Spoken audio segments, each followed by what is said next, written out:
Okay, we're starting now.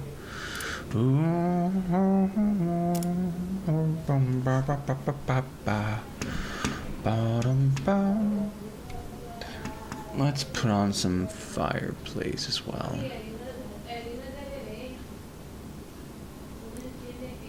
One second.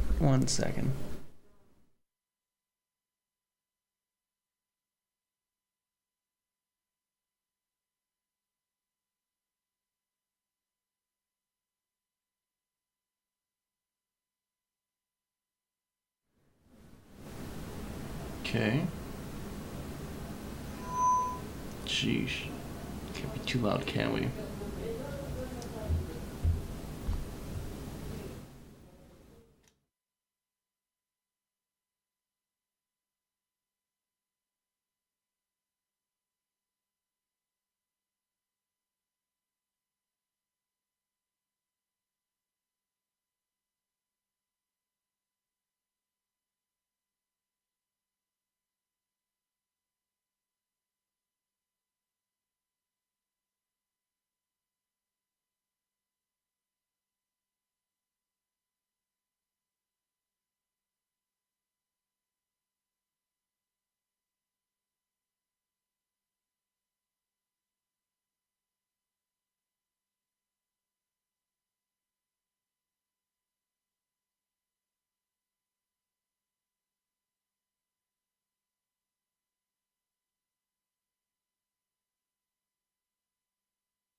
Okay, I have the audio on.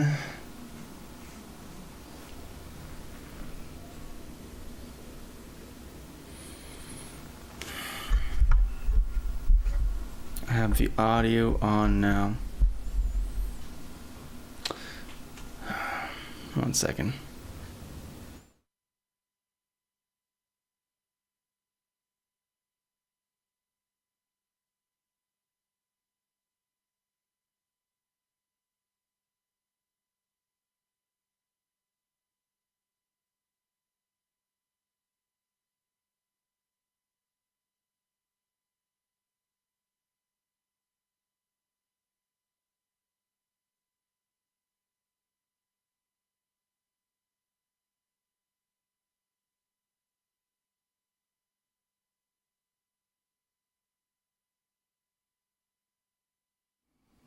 Okay. Audio on. I think we should be good. I kind of want to play around with turning off this compression and instead having this be really uncompressed. Cause normally I have it a bit compressed so you can hear things a lot more. Here you have a little bit less background noise. A lower background noise threshold. So on the one hand you hear less background noise. On the other hand, the audio can be a bit more varied in terms of its volume level. I'm gonna turn this down a little bit. Put this over here for my own convenience. And I'm going to put this to the side a little bit. And it's mostly just going to be kind of a empty audio stream. So, as of late, I've been working primarily with this custom terrain thing that we were playing around with. Today, it's going to be a little bit of a different day. I kind of want to explore. What's up, Safari? How's it going? We're chilling right now, Safari. Today's going to be an interesting day. I'm going back to implementing our own rendering pipeline. You go to Messy Mansion. Let's go there and actually take a look at some of the stuff we did last stream. But this past week, it's kind of interesting. Like, these weeks have been like each week has been kind of focused on something new. So like the first week I came back was implementing this new dirt mechanic similar to Mario Sunshine or Splatoon or whatever. And then after that, we started working on well, it's kind of two-pronged. It was the shader for that, and then the actual mechanic itself. And then after that, we started working on... What was the other thing we were working on? We started working on the custom terrain. We started making a custom terrain editor because Unity's terrain editor has been is very, very limiting. How's it going? It's going good. It's been very it's work, man. Work, day job, a lot of work there, and then a lot of work on here. But it's cool. It's interesting stuff. Yeah. So like, oh yeah, that's the other thing. So we had this dirt mechanic, right? So week 1 was a dirt mechanic, and then the next week was this dialogue system. So we implemented the dialogue system. It's not perfect. There's still bugs we need to fix, but it's there at the very least. And the next thing we worked on is this custom terrain editor. Normally, Unity's terrain editor only allows 3 textures to be painted on due to limitations of how they do color blending. But we're not doing texture blending at all here. So as you can see, we have significantly more textures than just 3. We have one here. We have different variants on that one too. One without grass, one with grass. There's grass, there's stone, there's dirt. There's even different versions of the grass tiles. So if you look over here, did I not save the map?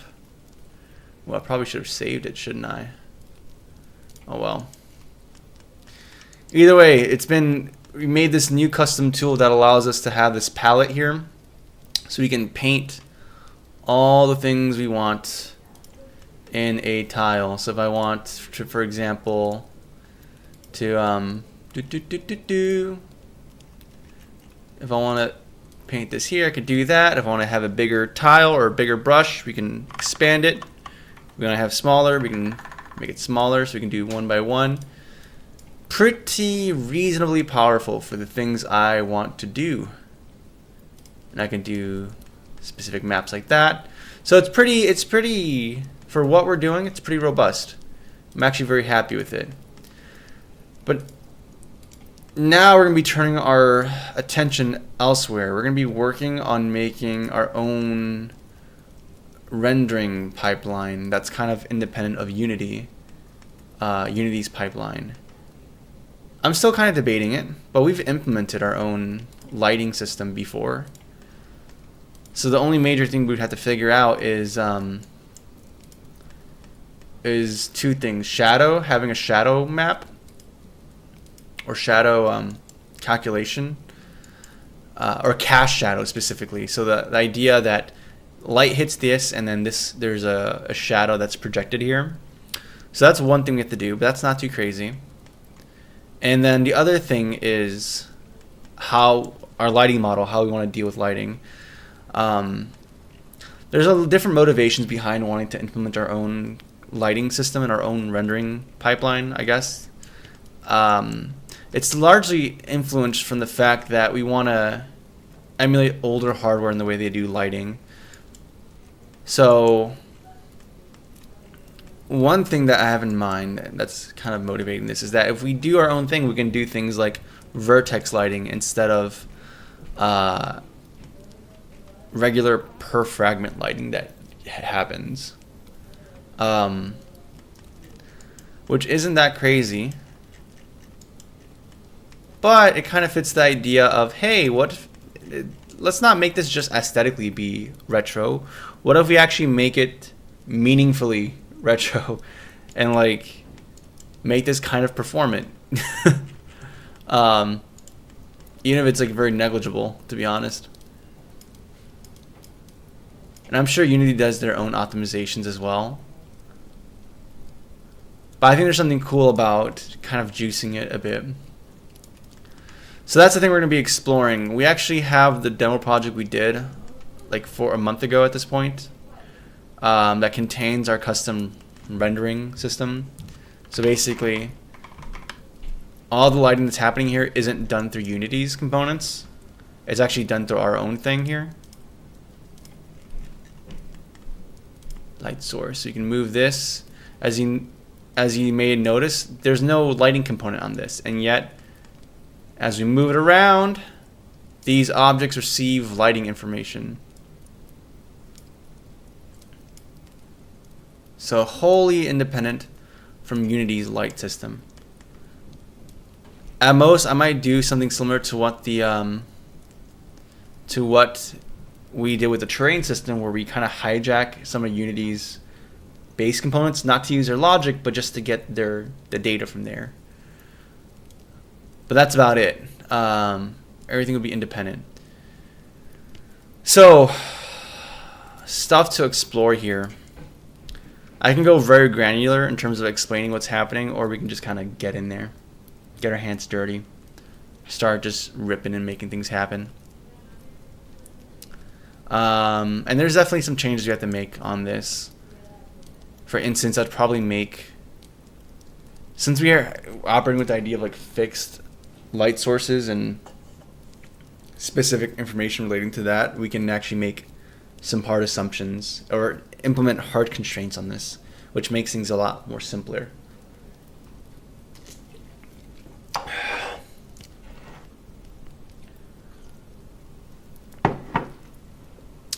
Man. Yeah, it's pretty cool though. I'm kind of excited about it. And then we can do things that are a bit cooler if we do this. Why does this keep resetting?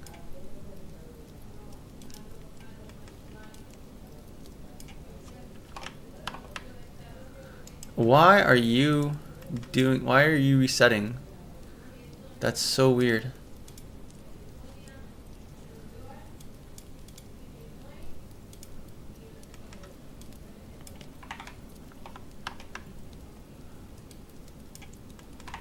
Do we find a bug in our terrain system? Okay, we have to like save, I guess. Odd, because we saved last time in our changes. Either way, so yeah, that's kind of a TLDR. What's today's goals? What I kind of have in mind, the things I kind of want to do today. There's just a lot of I don't know. I just want to have some fun doing this. The lighting thing is going to be the simplest thing. The thing that's going to be very unknown to me is the shadow stuff. I have an idea of how we're going to go about doing cast shadows like this. I still have to think about it. There's like, I understand it at a high level, a conceptual level. It's just going to be a matter of making A, decisions, and B, figuring out how I want to do certain calculations or how I want to pre-compute certain things. Or how I want to structure compute. That might be a better way of describing it. And there might be some more minute stuff. Also, we made some modifications to the shader for the miasma. So it actually has this cool little raster edge now instead. Let's go into the game and actually play it. It looks really cool, actually. It looks super duper cool, if I do say so myself. So before it was like really smooth, whereas now you can see, oh, it's actually kind of has a raster edge, and then in some places you have this weird kind of fade in, fade out effect. This wasn't really intentional. Like I did want to have a raster, like hard edge to this instead of smooth, so it fits in with this pixel aesthetic we have going on here, because it felt very jarring for this to be very smooth in contrast to all this. I didn't have it in mind that the pixels, even though you'd see the pixely edge of the slime or goop or miasma, that it would be super wavy like that. But I think it actually looks pretty cool, so we're just gonna leave it. It's not a bug, it's a feature. Yeah. And beyond this, there's other considerations I have for like optimizations. The maps are going to be significantly bigger than I initially intended them to be, which means that the resolution for our dirt mask is a lot larger, which means writing to it every single frame we're doing changes like this is a lot more expensive of an operation. So due to that, I may actually do an optimization on that, where we choose to, instead of having one big map, we may have it initially saved like that, but on runtime we actually split up into like maybe 4 smaller maps. Instead of a 1024 map, we have like 4 512 by 512 maps, and then wherever you are, you're going to be drawing to that specific one, so the cost of writing is much lower. I initially flirted around with the idea of having this stored in the data structure, and we implemented like that initially too, which would make the cost of writing easier. But the thing is, since a lot of what we're doing is in the shader, ideally you want to have this information stored in the texture. So no matter what, we're kind of bound to that, to my understanding. I should probably look into a way, because maybe there is a way to have a buffer that you can write to from CPU memory without having to save to... When I say save to a texture, I'm not saying like save to an on-disk texture. I'm talking about calling the apply method to a texture that's a virtual texture in memory.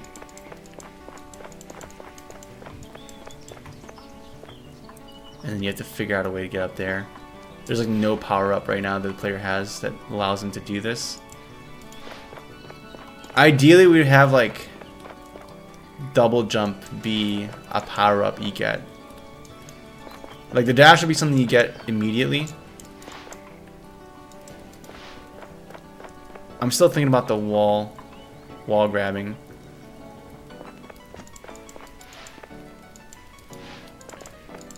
But yeah, there's that, and then there's other considerations like water, how I'd want to do underwater effects if the player were to jump in here. And this is supposed to be I was gonna make this a death volume, but then it feels weird for this to, thematically it feels weird in the game where you're going to water fountains to clean your mop, but then you have all this clear water here. You know, like it's very weird that the player has to go to these fountains spread across the map when there's this large body of water around here. So I might just change this into like, I don't know, a goopy, sludgy thing. I don't know.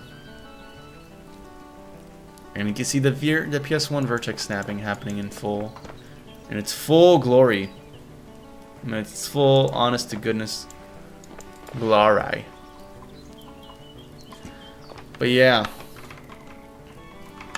that's kind of where things are at right now. Significant changes. So we're gonna go back to here though, because I want to play around with this. Let's first play around with this lighting model a little bit, and the shader that we have for ourselves. Yeah, you called this a cozy surface, didn't we? Yeah, here we go, the shader. And we're doing this lighting calculation here within per fragment. Per fragment. Which is not crazy, but when you have a lot of these things that can add up. So instead, what I'm planning to do is actually have this be done in the vertex pass. And then the lighting information from there will be interpolated across the vertices, the fragments.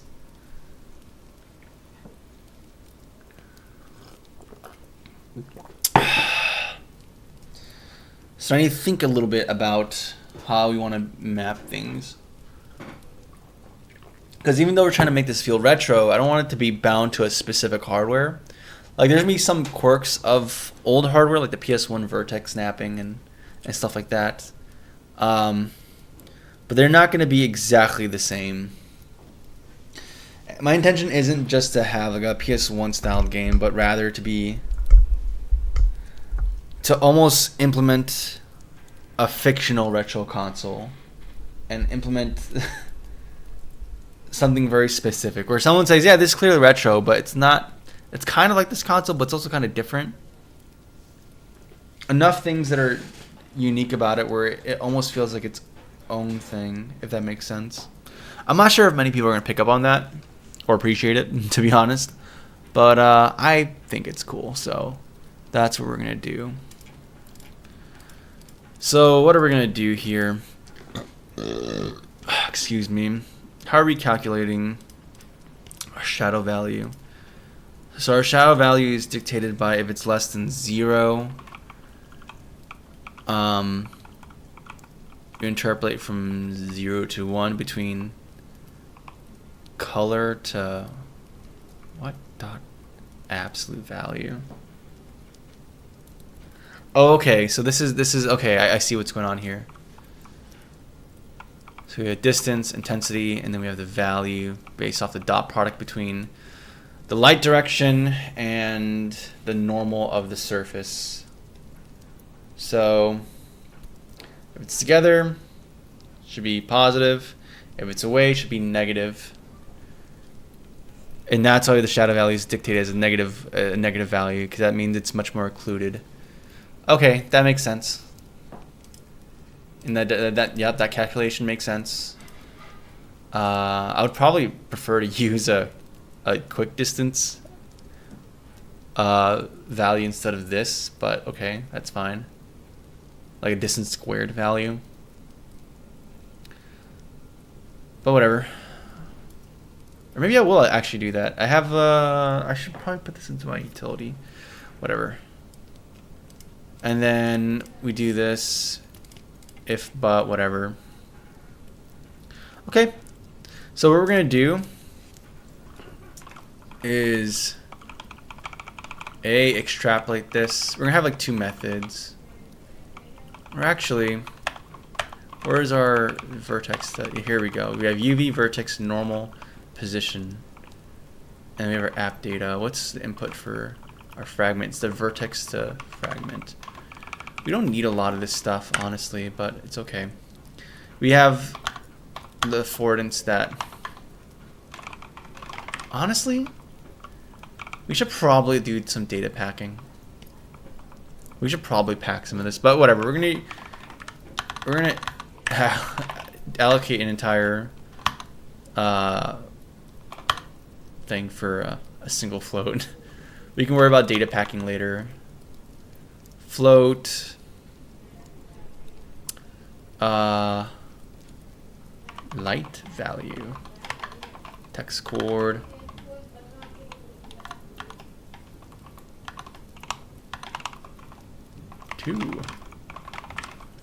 Is that gonna be fine?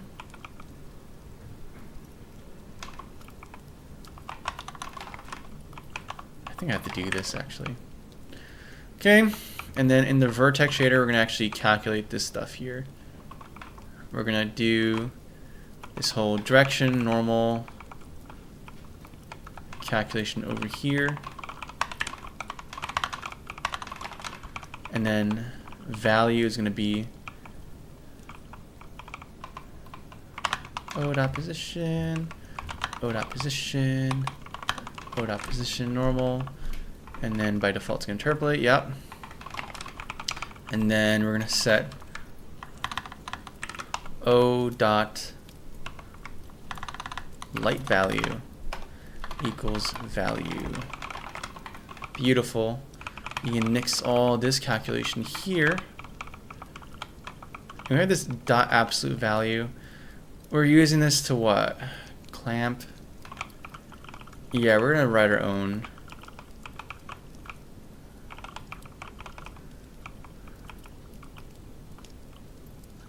Yeah, we're just gonna do something a little different here. Like, yeah, we could just fill it in, but I actually kind of want to see if I can even get away from the dot absolute value calculation. I mean, it's not even it's a very trivial thing, but I feel in my gut that I don't even have to do that. So what are we gonna do? So we're doing like a three-way lerp or two-way lerp. A lerp from the shadow value to albedo base color, and then another lerp from albedo base color to the light color. That's kind of what we're doing here. Or at least that's what the intention is.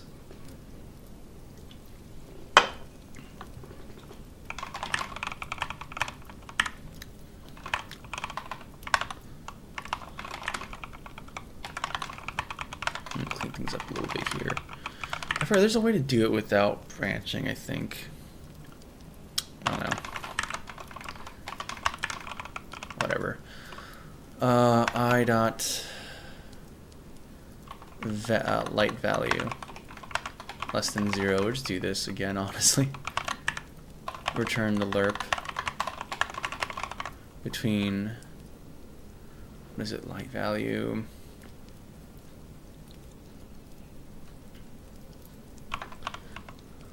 Light value. Gives me a negative value. So we're going to minus 1. So light value is -1. That should be shadow. So we'll do shadow color. And we have to make a change and make these values be like global. Right now we have this as a per instance value, but I think what we're going to do is instead have it be set to a global shader value so that they all can share the same light environment.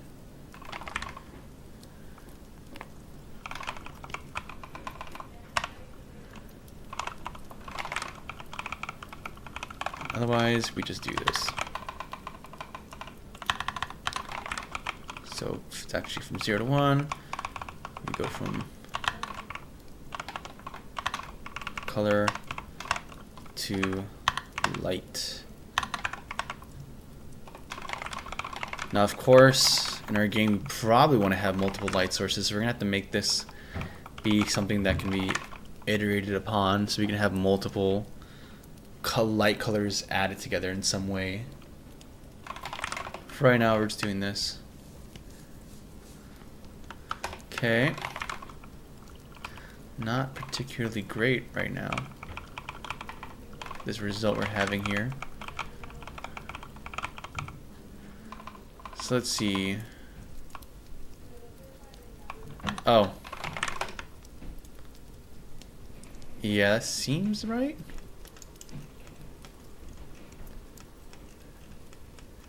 And that should be per vertex interpolated. Light source.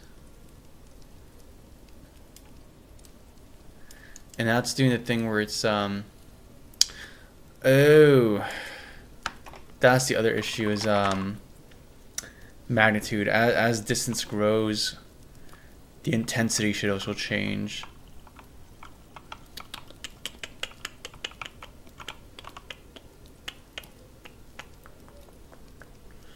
So light value determines whether it's shadow or light.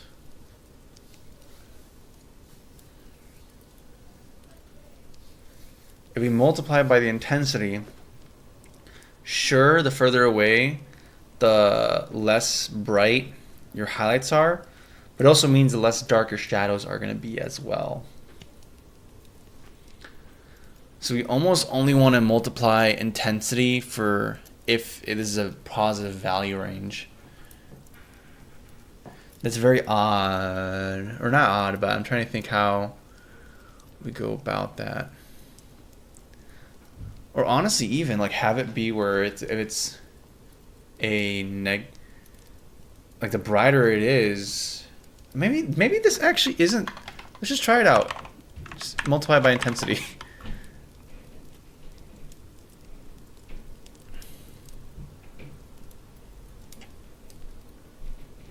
Well, it's not really having the effect we want it to, is it?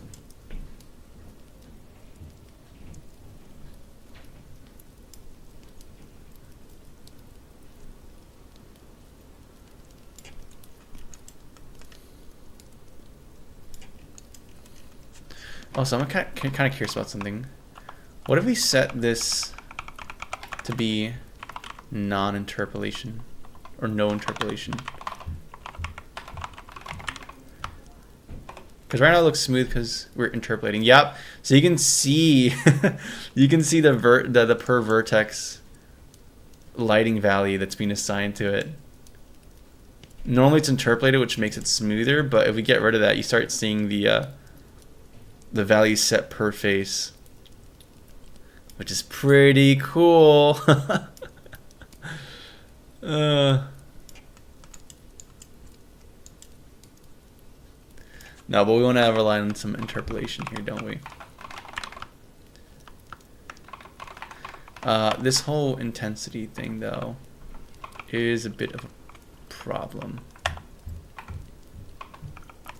I see now why we did the things we did here. Why we did,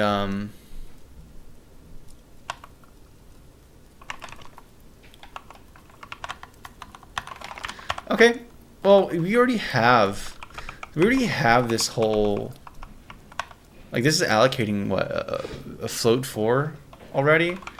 So we can encode more lighting information if you want to on here. In fact, we probably want to, because we want to eventually have like a depth mask information per fragment, so we can do the shadow casting stuff. And that's just a single float, so we can encode it into here. So we can do like light values. So light. Let's change this. Light dot is going to be 0. Intensity is 1.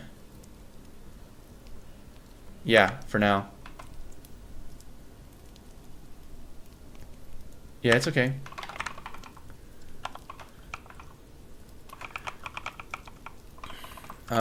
New float 4.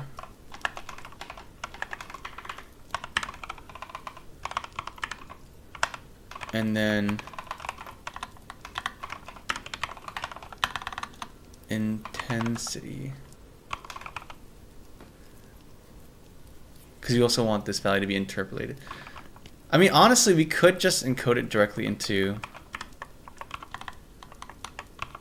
we can just pre-calculate it here. In all honesty, it's not going to be, in fact, it's probably better here because we're not calculating that per fragment. We're instead calculating it per vertex and then interpolating it. So that may not be an actual bad idea.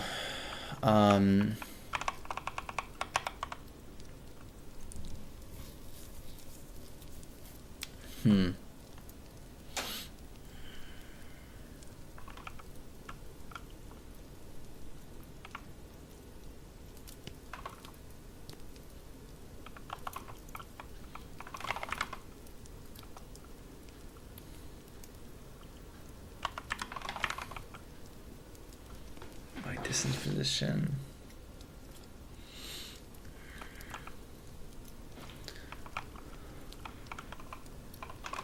One second.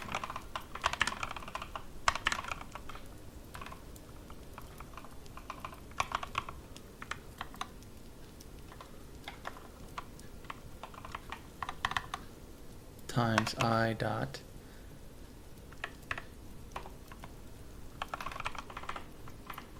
By the way, we should probably use X here for these values.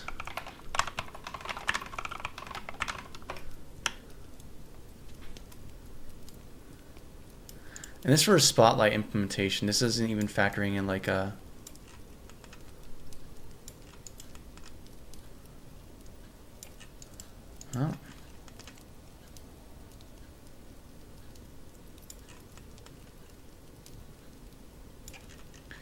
intensity is still doing its thing. It's still not doing its thing. That's what I should probably say.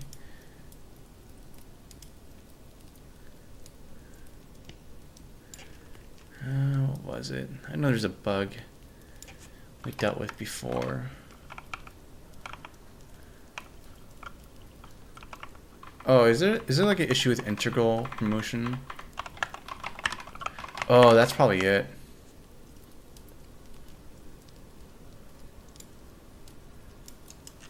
Well, let's see if that's the case.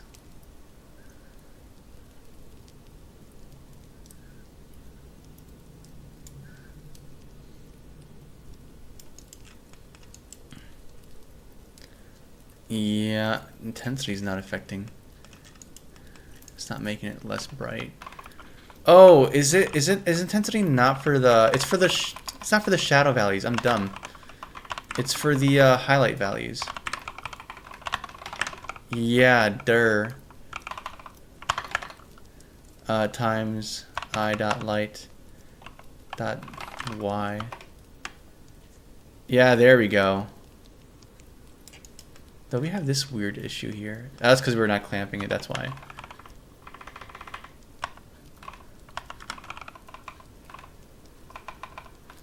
In fact, here's what we're going to do.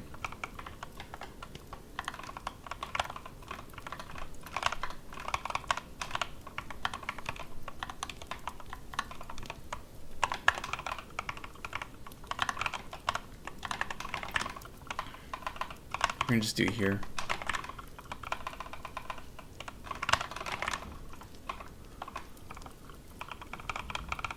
So we no longer have to. This can look just pretty simple in terms of what it's doing.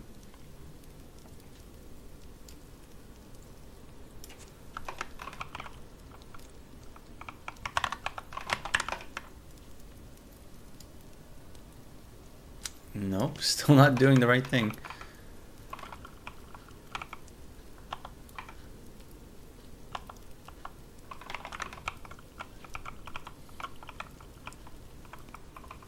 Intensity. Yeah, if it's positive, it's fine, and then intensity should approach 0. So why do we do this? Light color dot abs times intensity. That's normalized value. For what? For the dot product.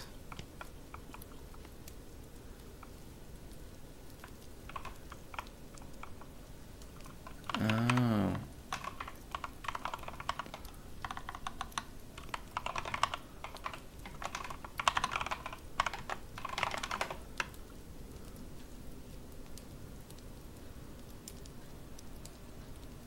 There we go.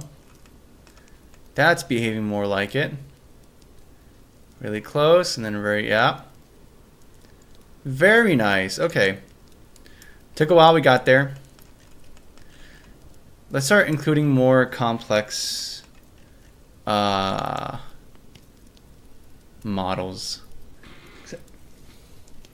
Just to kind of see more of how this works with more nuanced things. In fact, we just like... What, is this being mesh render? Yeah, nothing special here, it's just literally a material.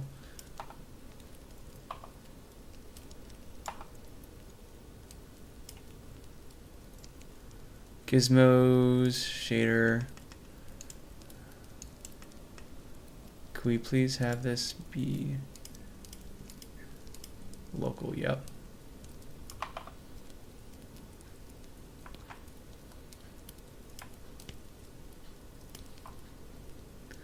Low down.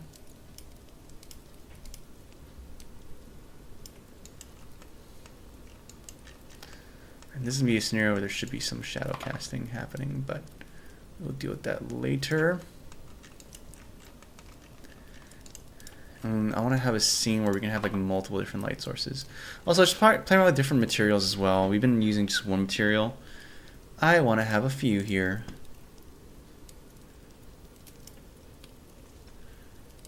So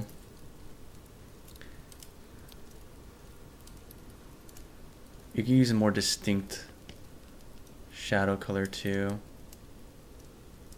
It's a little bit more darker.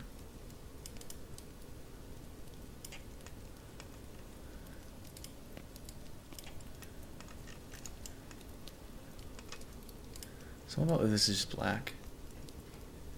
It never fully goes down to all the way black, do you? Interesting. So what if we add some... Ooh, I kind of want to get this into my... Because we have a sieging file in Messy Mansion that's super... has a bunch of easy utilities that makes the things I want to do in shaders easy. Do I export this as is? well, let's get this more presentable first and packaged nicely. So let's do a folder. Cozy Light System. Excuse me.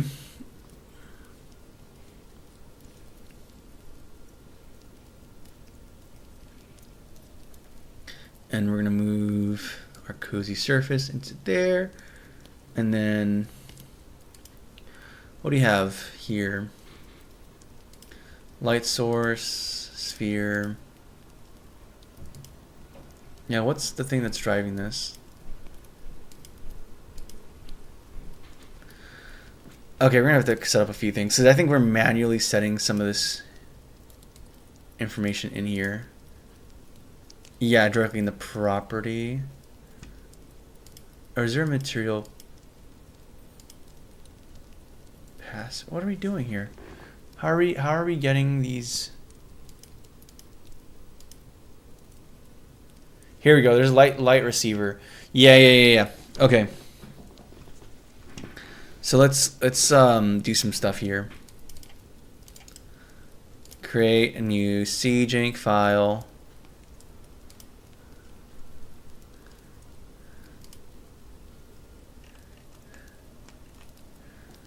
So we can start having this be more dynamic than what we currently have. So we don't have to rely on this, and instead it can be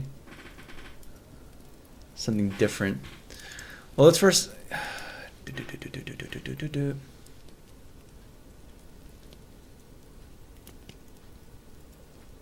create a C script.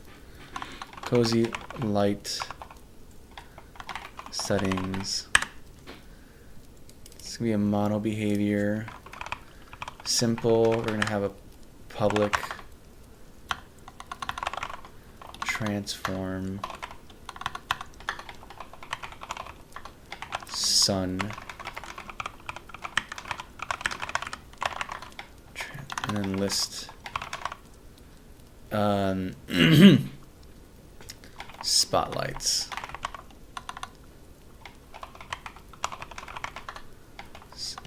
Lights. We call it just spotlights because that's all we really need. It's like a sun and spotlights. Like it's like the only two light sources we really use and or need. And then we'll do shadow stuff later, and then property to ID, private static read only integer sun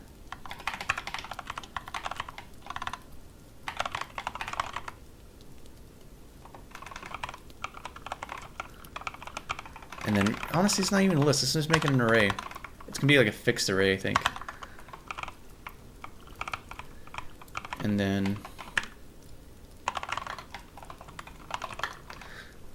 does C# support span? I mean, it doesn't really matter, but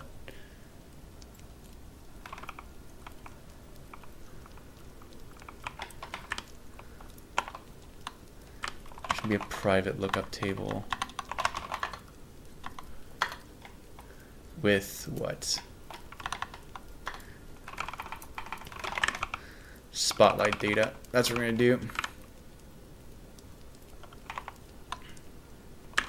Public struct cozy spotlight.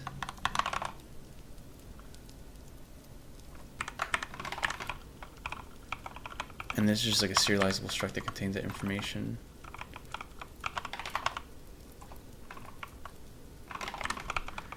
And it's just going to contain simple stuff like public vector3 position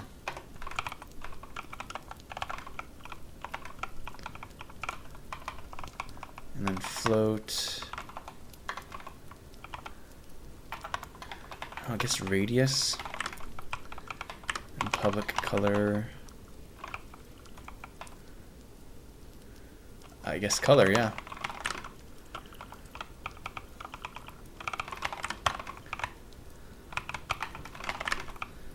And then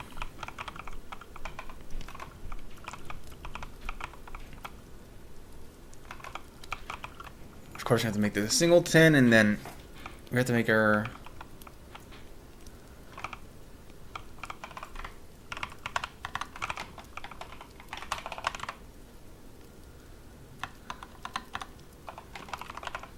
config.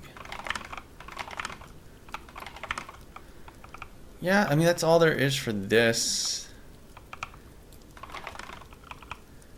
And then we have the sun position, sun color,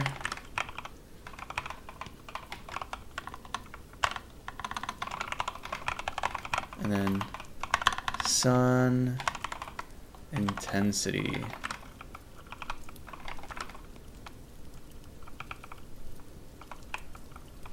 But honestly, I feel like there's a way to combine both of them, where you just have the color like normalize. You have your normal base color for it, and then intensity is just like the magnitude of that vector. I might even just do that for now to keep things. No, but then having set intensity be a separate thing makes it easier. Intensity. Okay, so these are sun.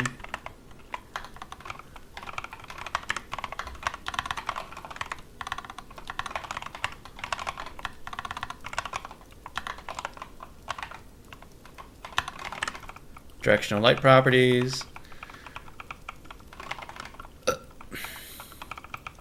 And then we're going to have our private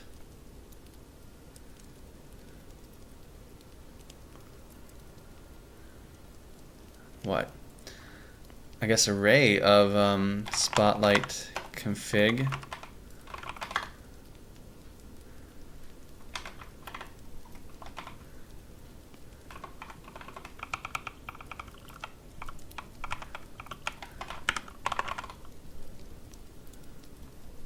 A bool is alive. Or I can just have a separate field for that. Spotlight.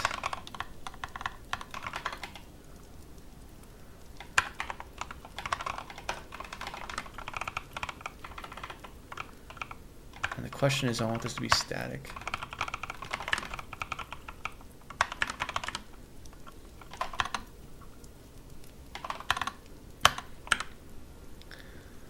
So we have to have a couple of different things. We have to have methods for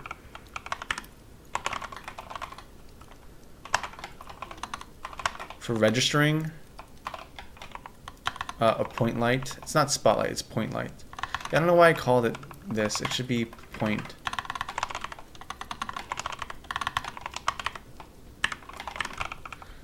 Register point light.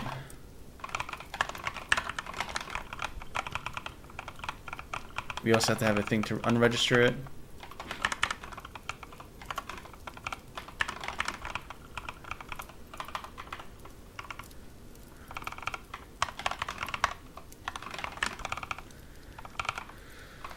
And then we have to have a const too, private const point light buffer. No, I think we only need like at most like 50 maybe.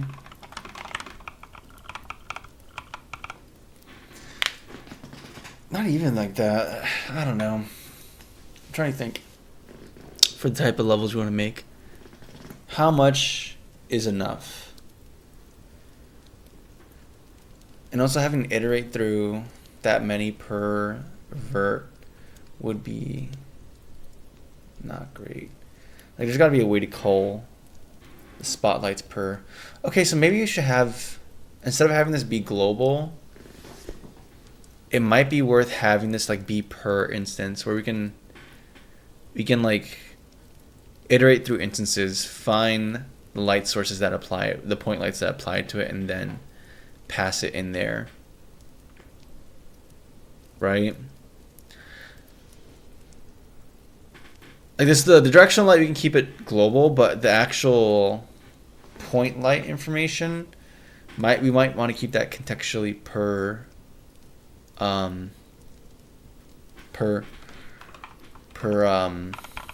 material instance.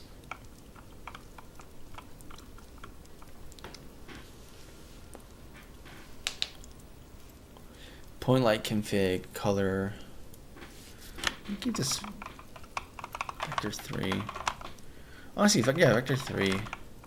I need to think about how I'm going to pack this.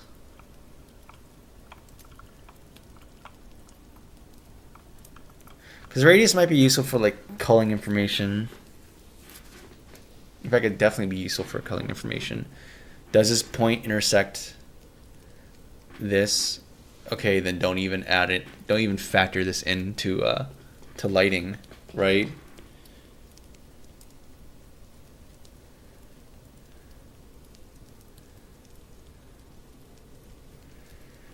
Yeah.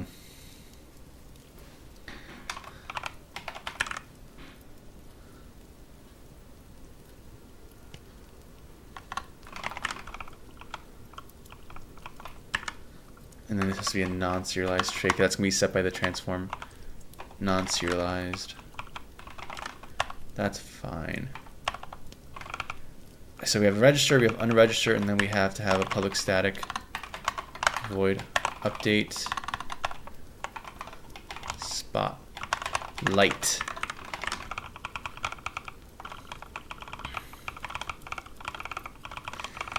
If you want to do that culling per instance, then we also need to have all the reason I wanted to use global shaders is that it removes the need for this component to have knowledge of all the different shaders. Like it just update this one independent buffer, and then all the shaders will have the information they need to work with. I don't know, maybe we'll just keep it simple for now.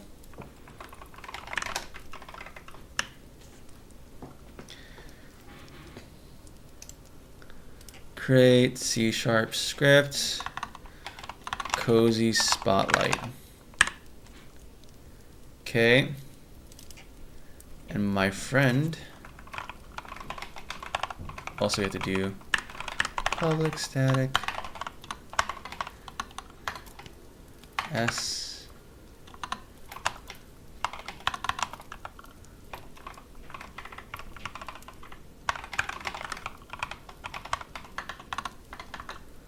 get private set, and then on start equals this.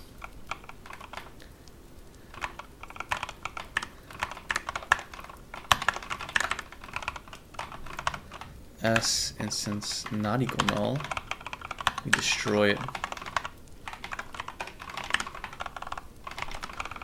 Sweet. We got public static. And then we have a cozy spotlight here. It's going to contain our cozy spot. Cozy spot. Is this public? It should be public. Public struct, yep. I named spotlight. It's supposed to be point light. I keep calling that. I don't know why. Cozy point light.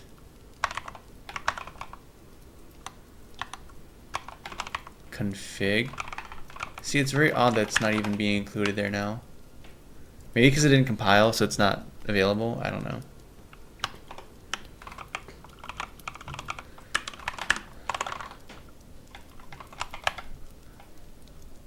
Point light settings. There we go.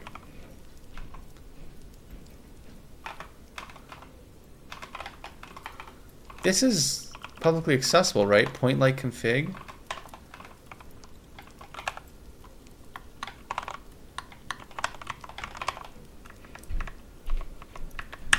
Oh, I just shortened it down, that's why. Okay. And then this has a non-serialized value there every single frame.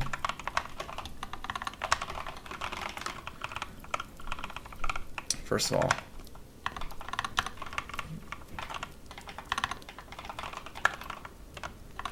awake, we're going to do our light settings instance or register point light.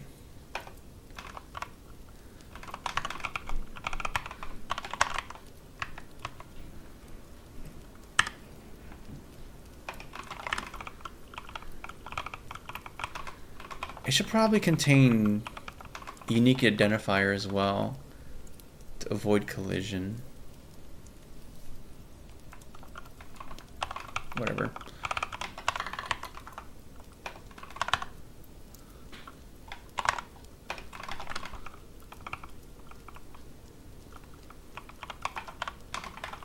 Why did you lie to me?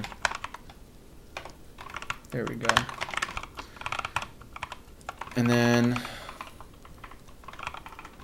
I guess mostly like, yeah, that's fine.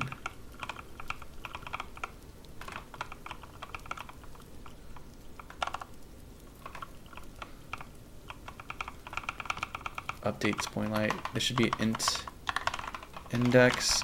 This is going to return an index. When you register it, it gives you the index of which one you're controlling. Int.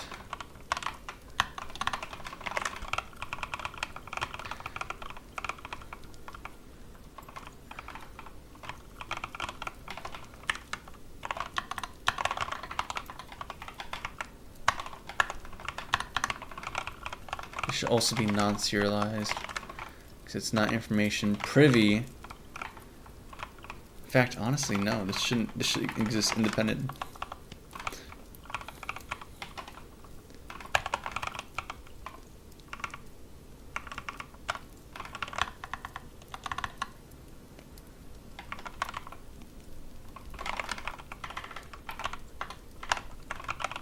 Okay, you're gonna be a bool. You're gonna be a bool array. Very nice. Also should probably rename this to point. Again, keep making that same mistake. Point light config, point light configs, living, yup. And then we're gonna iterate through here until we find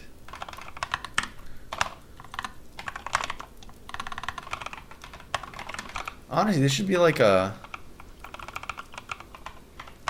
static field, honestly. Like all this should be static. Yeah.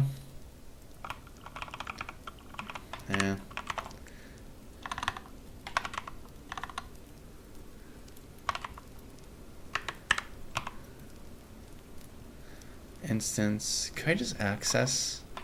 No, I can't access per instance information. Instance living for each if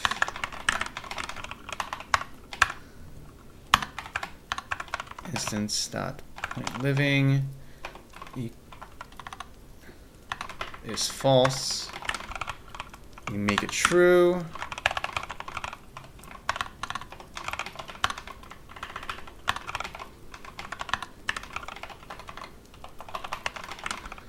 And then we return I.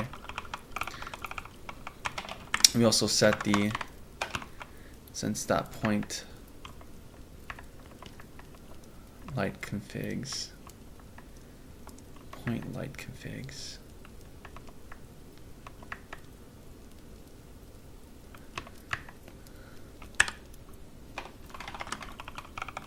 This makes sense.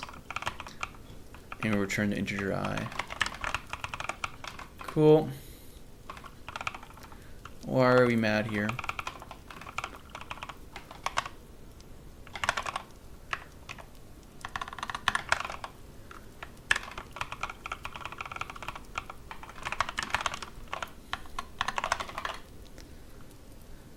Private int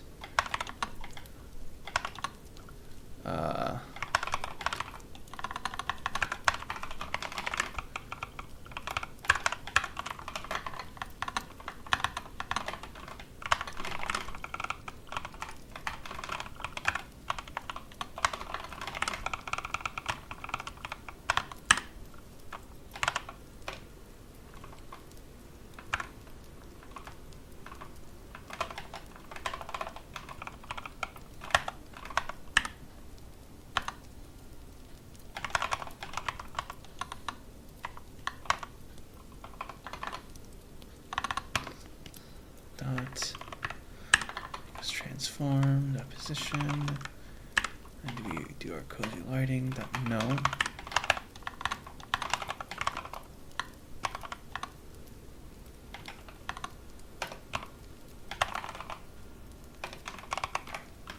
Again, should be point light.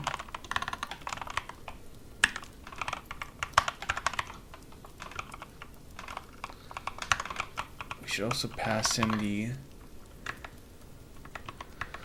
point light config.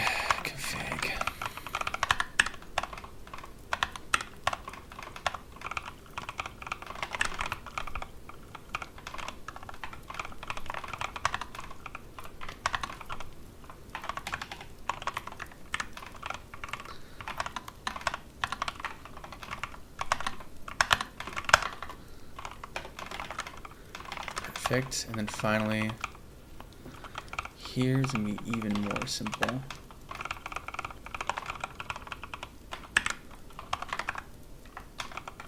Oh, that's why this is throwing, because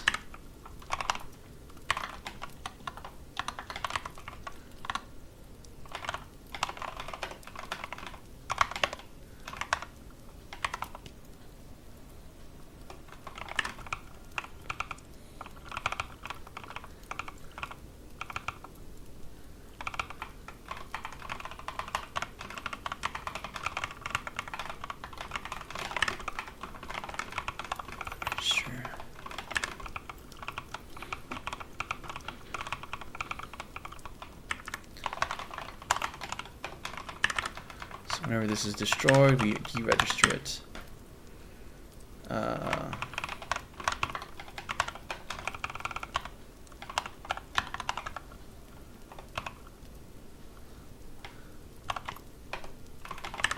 Cool. So this should just work now. I mean, it's not going to actually work because you haven't still tied it. This is purely just CPU side of things. We still haven't figured out how we're going to pass this information onto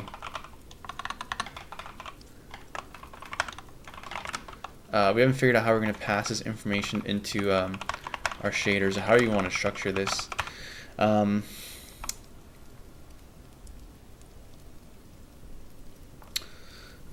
trying to think if there's a way to do like a vector or array of vectors in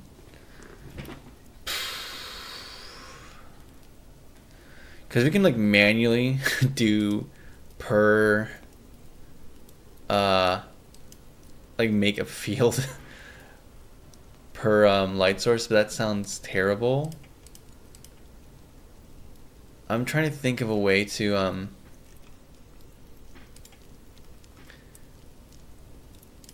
we also have to figure out how we're going to do multiple light sources too. That's another question, is how we're going to composite things, because right now we have this shader is only for one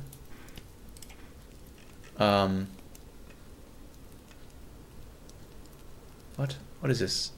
That's not our shader. Oh, because we moved it, that's why. Yeah, we moved this. So let's go back to our here. Let's go back to our cozy surface, and let's us think about how we're going to composite this.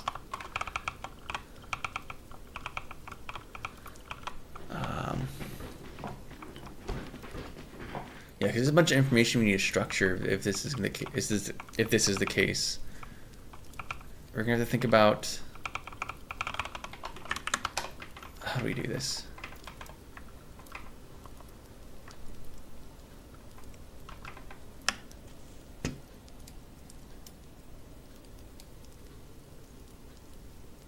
Let's Google.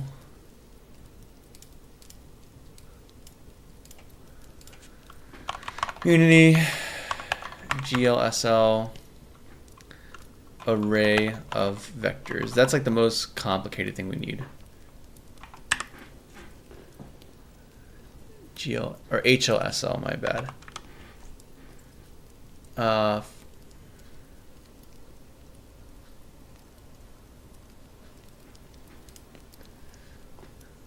array of floats. You can use them as variables in your shader and set them from script. Okay. Cool.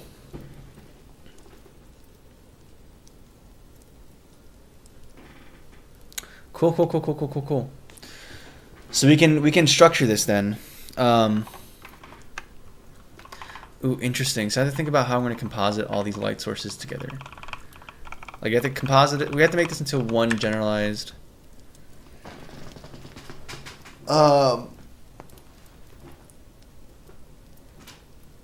light source. Oh, because this is lerping the color, which is fine for one light source, but now I have to make this something that can be combined with other values.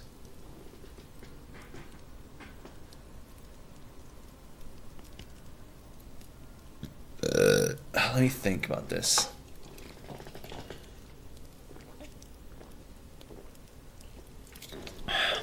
What crappy solution can I think of for how I want to do this?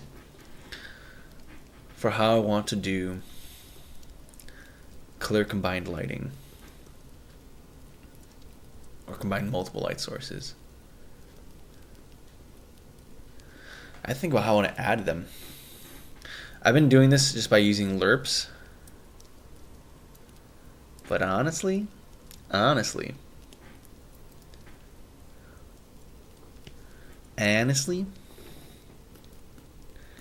wonder how it would be if we just do simple adding.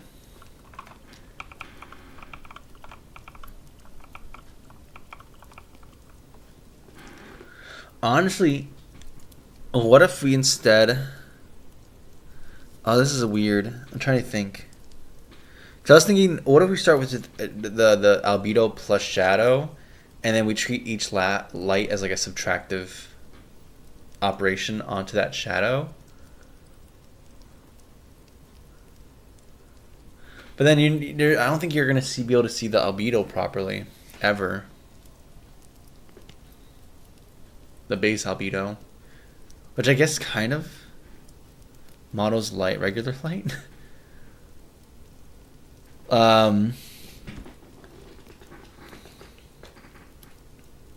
Yeah, actually. I'm curious about this. Okay, let's do this. Let's figure out how we're going to format this light information. Float for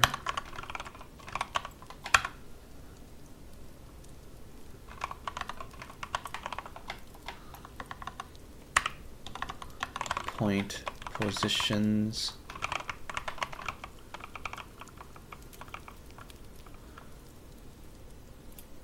Oh, we do point positions. Ooh. Ooh.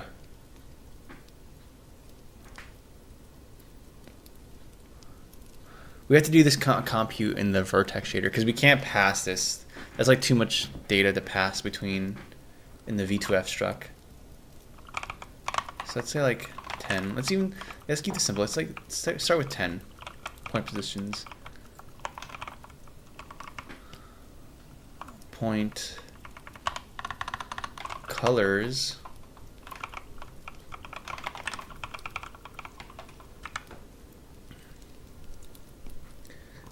I guess int point life. In fact, let's make a constant. Point buffer equals like 10.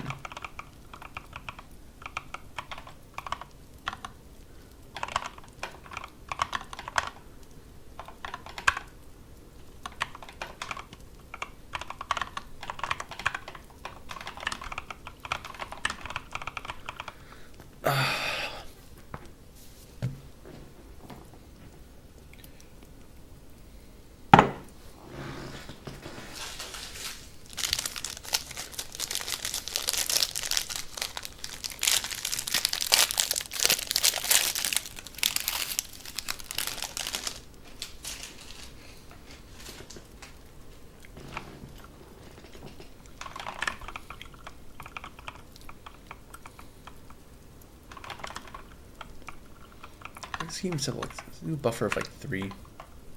Start there. Super simple. So you have our positions, point colors, point life. That seems good to me. Cool, and then we're gonna modify this so that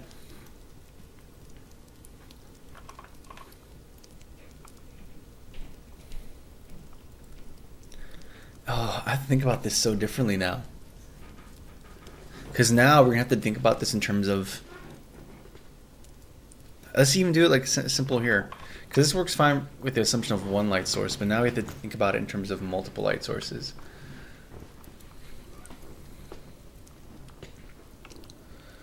So you have to think about it as individual components that are going to be added together, and we can't just do this simple thing. So let's see how we go about this. We have shadow color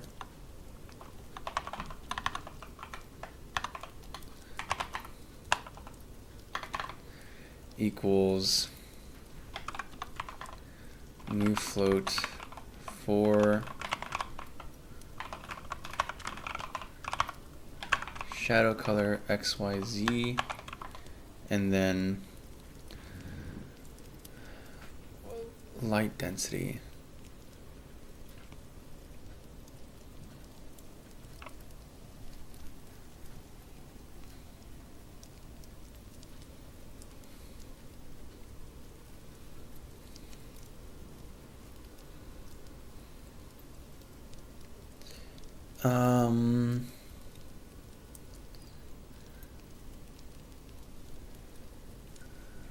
If we're going to add this to color, it's actually going to be subtractive, really. So I almost think we have to do like 1 minus XYZ, and then we can do that add operation onto it. Or make this value, these values negative, and then do our thing.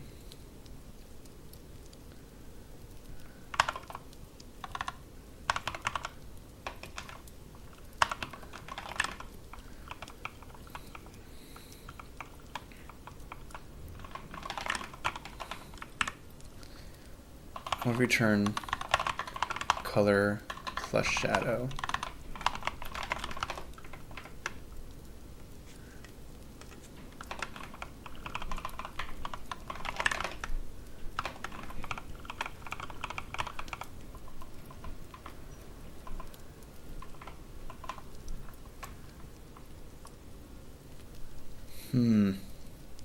I guess alpha doesn't matter in this case, so we can keep it like 1.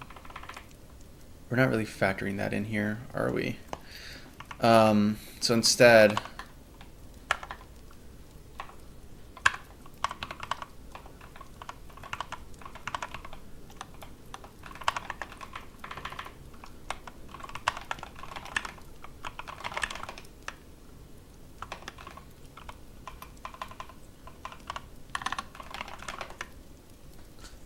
interesting.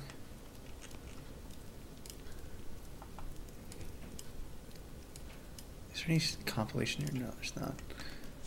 Super interesting. There's like no change at all.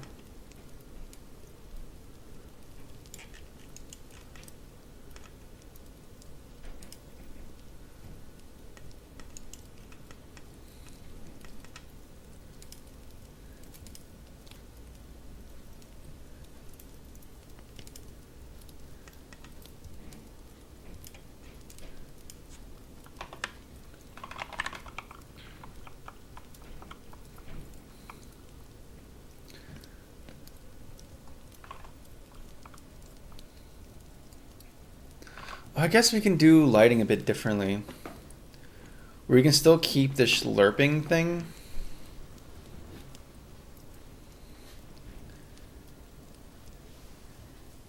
Yeah, actually, now I'm curious. Let's ignore shadow entirely. And let's instead do just add the additive light. Oh my goodness, because the shadow is going to be different per instance too. That's another thing to think about, is like how we're going to... Oh my goodness.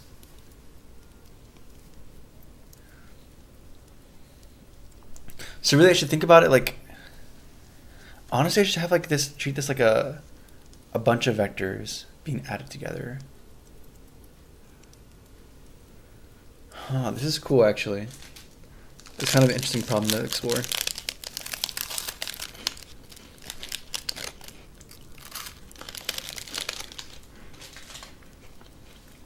I haven't thought through how I want to composite these lights together. Or multiple light sources together. We have spot working fine in isolation. But adding multiple, even a fixed number that we know of, is still very odd. I should think them as like the product of multiple vectors being added together, which will result in like... Let's think about this. Let's get Miro here.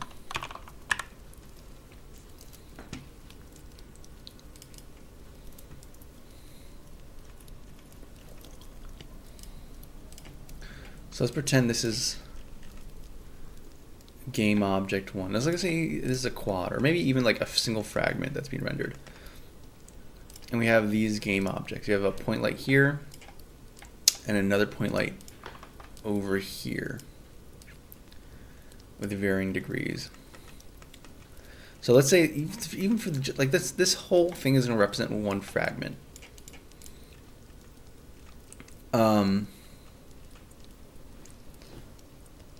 That's going to dictate whether or not something is lit.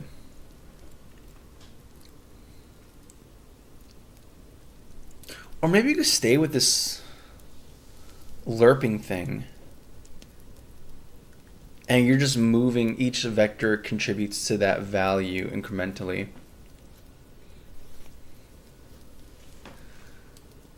So maybe, for example, this is... let's like do two examples.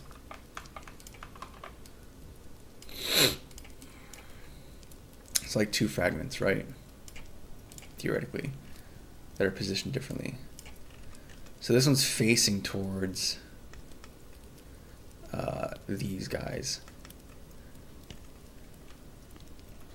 and this one's facing away. So the dot product for these should both be negative, right?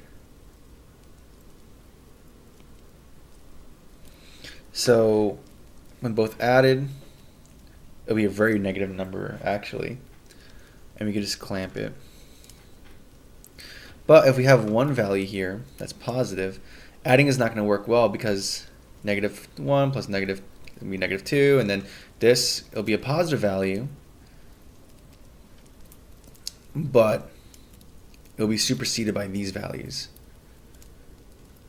So no. We want to have something that prioritizes normal facing things, and only if there's no normal facing it does it be negative, or does it be like, yeah, negative. So I almost want to make this like 0, because what if values that are facing away are actually positive, like 1, and the values that are facing towards it are actually 0? That sounds weird, but think about it this way, right? Let's say this starts off with a value of 1, indicating shadow. Oh, this is facing away. So we multiply this by 1, it's 1. Multiply this by 1, it's 1. It doesn't change at all. But as soon as this one is facing it and it's considered 0, bam, it supersedes it.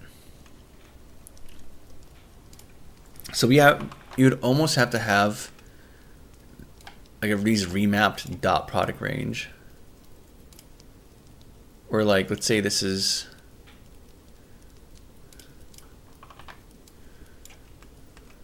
towards and against.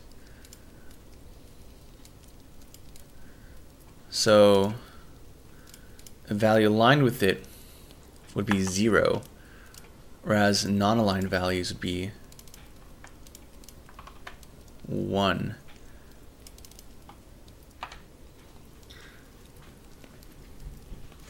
And then everything in between would be like progressively lower in value.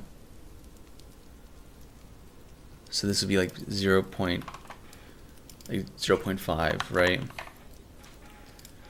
So we're like remapping this dot product value from -1 to 1 to instead be 0 to 1, or -1 to 1 to be 1 to 0 instead. So that when you multiply these different things together, we get only the value that would illuminate. It favors values that would illuminate this. So let's actually make this easier for ourselves. Jeez. Why is this text so small?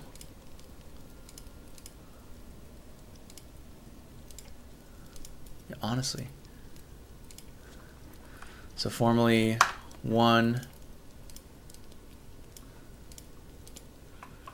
formally -1, and formally a 0 value with the traditional dot product or normal dot product.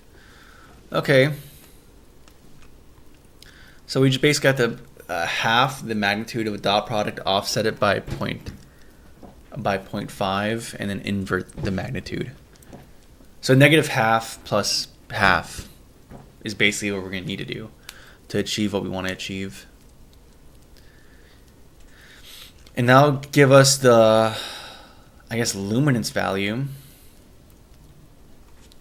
And then what do we do after we have a certain luminance value set up?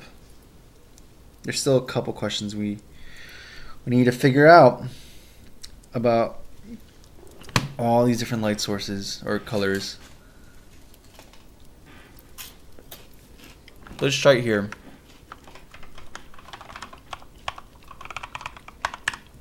So let's make a simple function. Remap dot, where we do float, the dot product, and we return dot times -0.5 plus 0.5. I believe that's what we need to do, right? Because it's 1 multiplied by -0.5. So we go from 1 to -0.5. If we do 0.5 plus 0.5, we'll go here. Cool, so it'll be 0. And we start with 1. One second. So we start with 1 times -0.5, yeah, plus 0.5, get 0. Okay, cool. If we start with -1, we want to get to a value of 1. So -1 times 0.5 times -0.5 is going to be just 0.5 plus 0.5. Yeah. So this remaps it perfectly. Easy. Cool. So we're going to use this to calculate like a final luminance value, and then we also should calculate like the final color. I need to think about if I want to do blending at all. That would be a cool idea.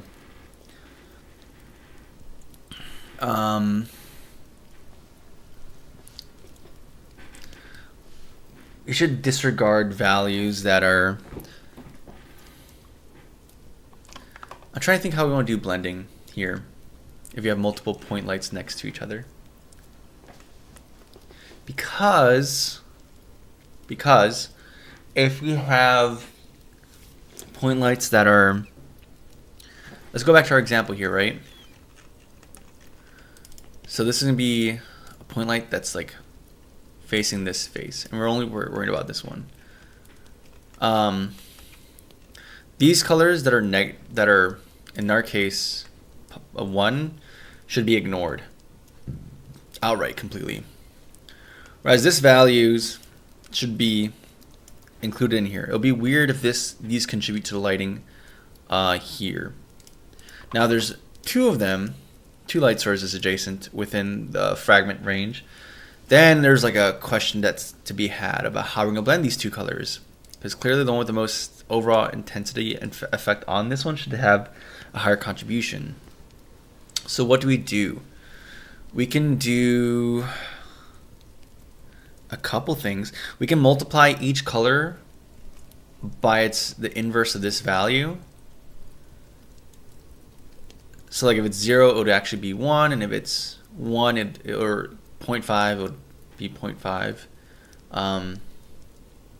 So that the bigger the intensity, the more the color is going to contribute to it.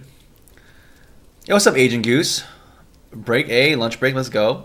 Hope you're all good and the game's going good. Thank you, Agent Goose. I appreciate you popping in for your on your lunch break. Hope you enjoy it. Hope you get some recharge before you go back to work. The game's going good, man. We're actually taking a little meandering to implement our own rendering pipeline independent of Unity, because for the kind of effect we want to have more control over a lot more things. And what we have here looks pretty cool and it works pretty well. And I'm not displeased with it. I want to have lighting that looks more authentic to older hardware, or uses some techniques of older hardware, kind of. And I just want to have more control over everything. So, and plus it's just fun. It's cool to try to do and learn this stuff. So I figured, why not? So that's where we're taking this little gander at implementing our own rendering pipeline. We implemented some decent lighting a while ago. So this is the lighting we had. But it was much more like a technical demo of just showing, hey, this is what it could look like. But now we're going through the process of actually making it happen, or making this happen in a generalized way. Before it worked with only one spot, one point light. Now we're trying to make it work with a bunch of them added together. Here we go. I think this should work. That should undo the work I did here, so that now the light source should work. Yeah. Here's our spotlight, or point light, in action.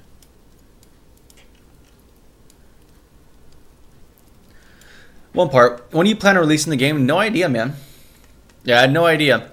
There's still large technical things. I know before we got out of pre-production, but then I decided to change the design of the game fundamentally, which required writing new tools and new fundamental systems.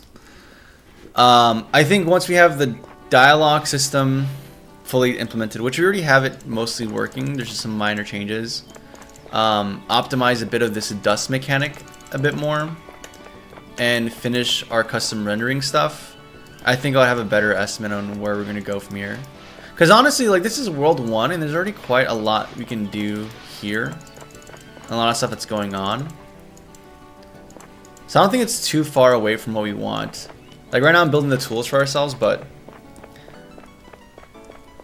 once we have tools, it's going to be a matter of using them to create stuff. High pressure release. And oh yeah, no.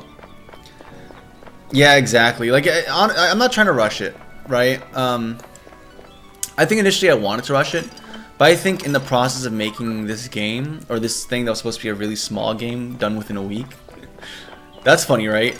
Done in a week, we found something that's actually really cool and interesting, that I don't think has really been explored that much. So it's something I'm also enjoying exploring too. So I'm not really trying to rush it, and I appreciate the affordance you provide of no pressure. But yeah, this is something where I'm not trying to rush it. I just want to see where these designs and these systems lead us, and hopefully by taking the extra time to let this cook, we can have something that's pretty, not very big. Content-wise, I want to keep it very small, but I want it to be somewhat deep. Like I think instead of having a pool that's, I don't know, 1 inch deep, I think here I'm trying to have a cup, a cup that's like the depth of like your room or something, or the size of a person. Where all the parts are kind of meaningful. It delivers an experience without demanding too much from the player. But still explores the ideas it wants to explore well enough. And I don't know too, it's exciting, man. From the custom terrain tool we wrote, and then just seeing like an actual environment come about, and then doing the Anton boss battle up there. Or I guess mini boss battle, I don't know what he's gonna be. Like the more I work with this game, the more I start seeing more possibilities to explore and do with it, which is really cool.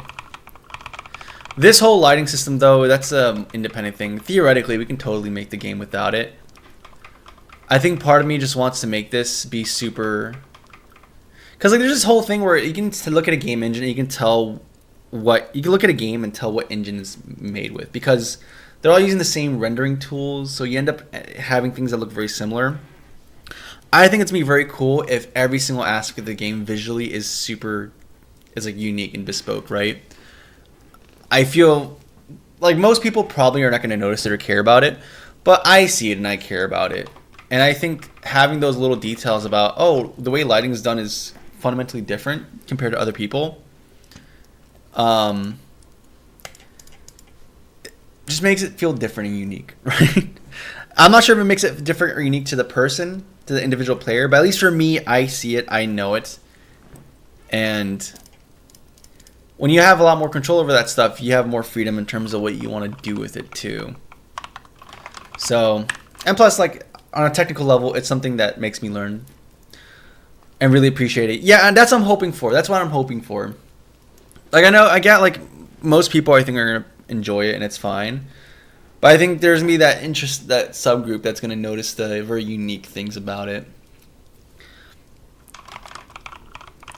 Or at the very least, like, something that is very uniquely me. Like, a visual thing that they identify with us. That sets it. It's not even about setting it apart, but instead having something that identifies that people kind of tie to Cozy Cabin, right? Like, it's less so about I want to be different from the other people, and much more like I want to have something unique, a unique relationship with the people there, the players. And that's kind of the mindset I'm having with the design of the game fundamentally, which is why we took a break from making this game so I can read a bunch of things, do a lot of research, and just do a lot of discussions to kind of figure out what exactly I want to communicate here. And then rewriting all these new mechanics to make this happen. I'll talk to you next time. Yeah, good luck. Have a good one, Agent Goose. Hopefully you enjoy your work. Hopefully you enjoy your lunch break. You take care, man. But I appreciate you popping by.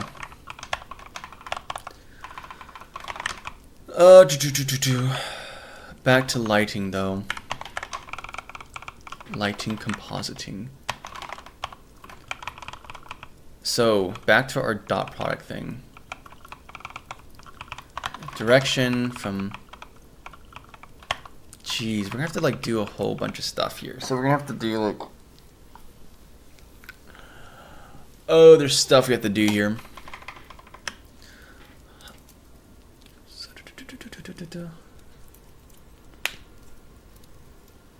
Then your script. So you can allocate a new array in the actual vert and fragment passes. This is pretty sick. Oh no, this is external. Float array.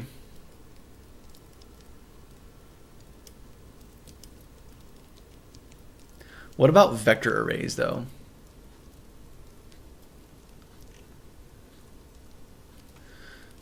Unity HLSL vector array.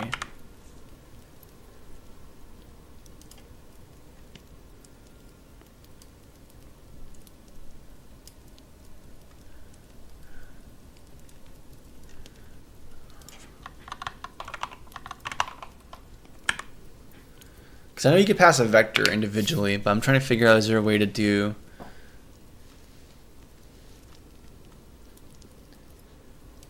It's for compute shaders. I don't need compute shaders. JavaScript. When was this written? 2016? No. No. We're not doing that. Shaders, float 4. Spheres.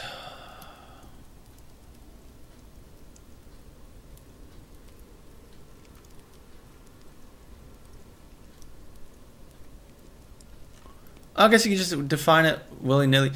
That's for, yeah, float 4. Yeah, easy. Okay, so maybe we can just do that. Maybe we could just do the thing and have... Well, actually, we already defined it here, so it should work. Cool. So what do we do here? We're going to have our...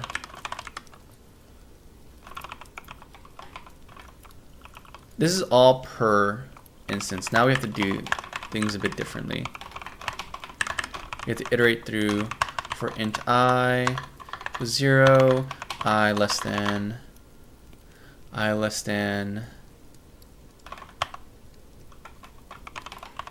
point buffer, I plus plus. And we're going to do the thing we talked about. So we talked about this idea of, let's go back to our little diagram we have here. Let's say this is a pixel on an object that we're rendering. And then we have these different light sources that are contributing to it of different colors maybe, or probably, in fact, most definitely. At least the most important thing is that the color is arbitrary. So we have to have a way of, we already described this new method of taking a dot product and remapping it to here so that we can reject light sources that are not going to be illuminating this pixel, and we can only focus on the light sources that are illuminating this pixel. We have that. That's fine. And we're going to have a final calculated luminance value. In fact, let's set that right here. We're going to set a float called luminance. And we're going to set it to 0 initially. And it's going to be like the final multiplicative of this. So we're going to go through every light source. We're going to get the vector dot product between them. Then we're going to do this whole modified dot product thing. And then we're going to multiply each of these values until we have one final luminance value, where 0 is the brightest, 1 is... In fact, we might even just make it inverted at the very end. But yeah, we're going to composite them, and that's fine. But that's only in terms of dictating how bright this thing is. And now the question we were tackling is, how do we blend these colors? Let's say these two colors, these two light sources are going to be contributing to this. And this guy is a color of, let's say, yellow, and this guy is a color of, say, red. Red. So we have to find a way of how we're going to contribute them together. So I think the idea I had was that we can add them, but multiply them based off that luminance value we talked about. That value here, where 0 is the closest and 1 is further, or closer to 1 is further away. So we'd probably want to invert that value for these guys, so that the closer value is 1 and then the further value is like 0.5, so that this color matters less and this color matters more. So it's on here, it's going to be 1, and yellow times 1 is just going to be yellow, whereas red times 0, that sounds very weird. But just follow me with here, right? All the colors for red, so if you think about red, the colors as a combination of 3 values, R, G, and B, red, green, and blue. Red would be 1, green would be 0, blue would be 0. If you multiply all these by 0, you just get 0 at the end of the day. And if you multiply by 0.5, or half of 1, you just have 0.5 and 0, 0. So I think that's what we're going to do. And then we combine those values together. So we have float for luminance, and we have our float for light composite. And then we're going to iterate through our light sources. We're going to grab all these guys together, bring them here, comment these out. Direction, intensity, value,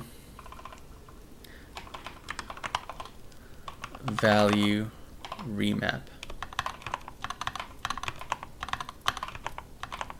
equals remap dot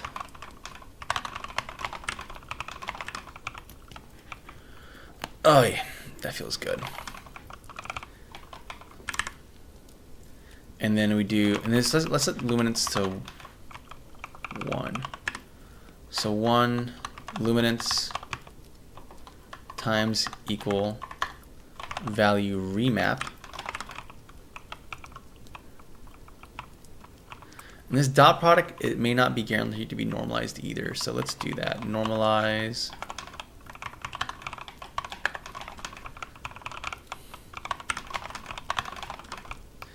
And then remap dot value.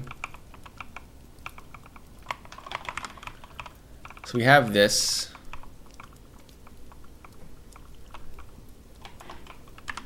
Float.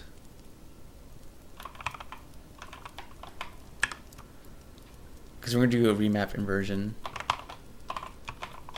Invert equals value remap minus 1 minus value remap. So as it's going to go from a value from 0 to 1. So to invert it is just literally 1 minus this value. That's fine. Remap invert. And then light composite is going to equal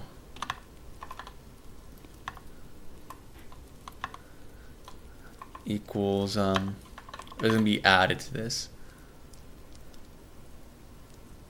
So we're going to take, so we're going to get rid of this, all this stuff, no longer, effect, light position, light color, that's not a thing anymore. Maybe you have one for the sun, but that's not it. Shadow color is the only field that's going to be here, and that's going to be set by the environment. So light position instead is going to be point positions, and it's already going to be in world space. O dot position. Is it a vector 4? No, it's a vector 3 or float 3. So yeah, this should just work.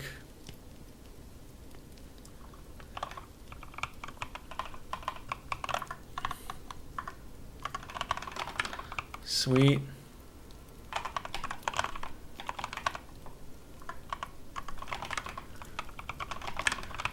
So we have our intensity. This is a point light intensity.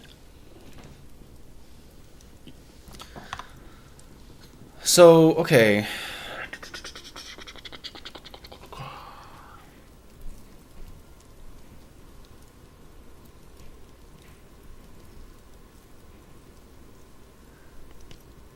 So this value and remap stuff is only really gonna be, it's just pertinent to vector alignment. It's not in terms of intensity magnitude. There's no magnitude, it's all just that. So it's gonna eliminate shadow, but it's not gonna handle highlights. But maybe that's fine. All right, anyways, we're going to do our point colors times our intensity value that we're derived here.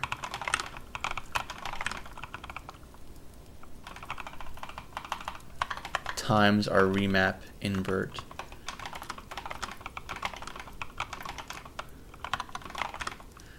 And finally, we should be left with a luminance value and a light composite value. So let's actually, and then light composite value is like its own thing. So we're gonna have to do position. Do we need to pass position and normal into our fragment? I don't think so. I don't really think we need to pass that information at all. So I might just get rid of it, just to keep things extra lean.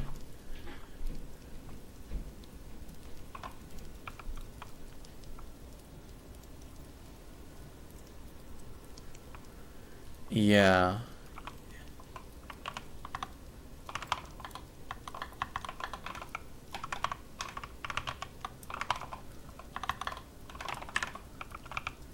Yeah, this doesn't have to be, this can just be outside values. We don't need to pass this into our fragment. So we can keep our lighting, our struct lean. And then here, we can instead have luminance. This would be text code 1. Or I guess luminance and light color.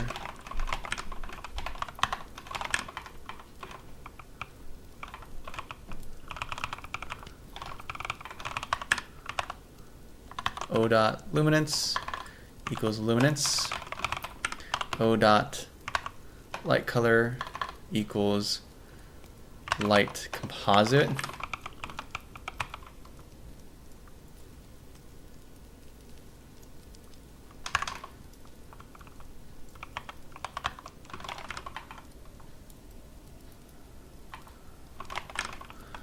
And then we're going to do the same thing here. That's going to be very different. This is going to be if luminance is less than, because we're remapping this to like 0 to 1 range. So it's going to be less than 0.5. We do this, and then we do luminance.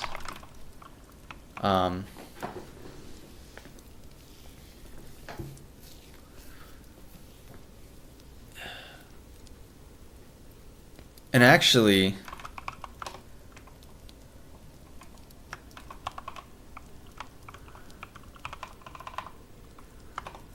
because before it was going to be light, but we can do the final inversion here.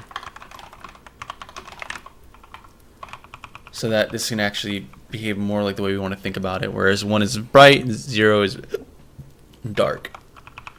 So we can just keep this as is. And that would work. And then here instead we do I dot light color, and this would be luminance again.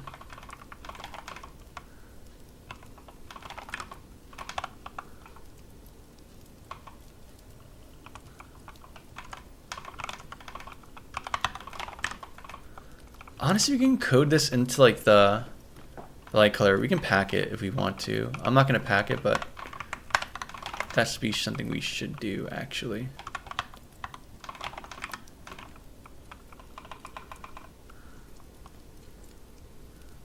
Oh, light color should be a float for. Yeah, that doesn't matter too much, but okay. And then our cozy light settings.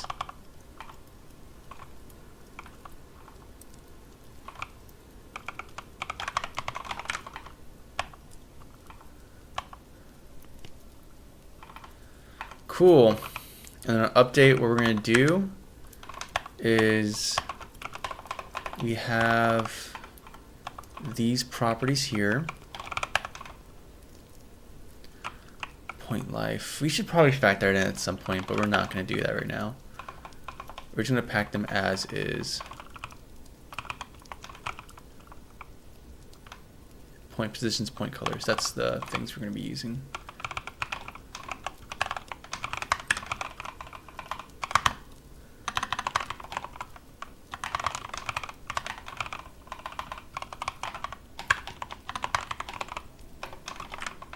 In fact, I don't know why I didn't make them capital, but whatever. Point colors.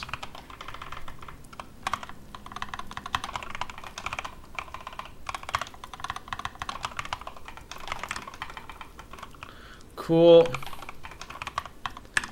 Shader, set global. There's a float array, there's vector array, here we go. Vector array.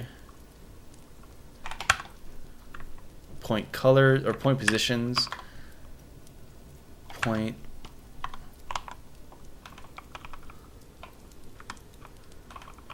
Honestly, I should just keep them in separate, discrete, whatever. We'll do this later. Var positions. We'll do that optimization later.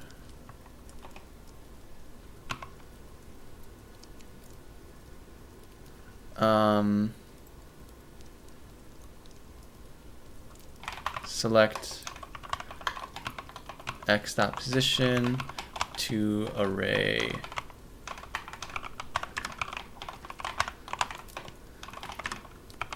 What do you expect?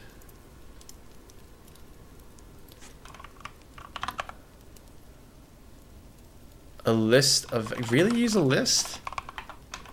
Not array? That's dumb.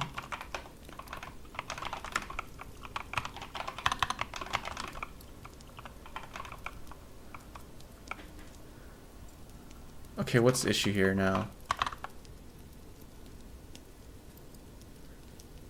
Vector 4s. No, so we were right. It could use arrays.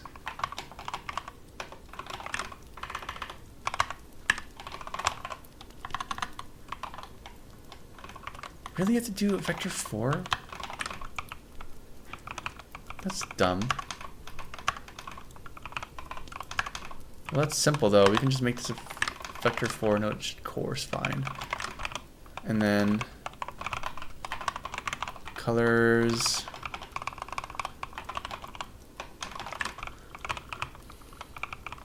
Positions should be, oh, I don't know.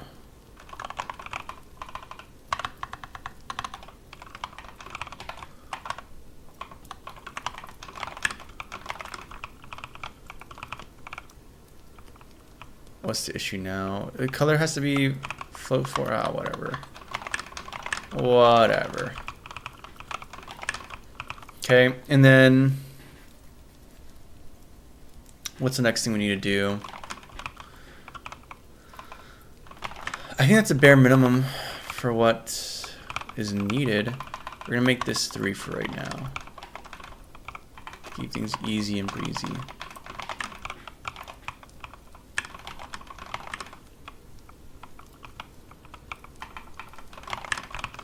And then this should run, execute in edit mode, and you should also execute in edit mode, I believe.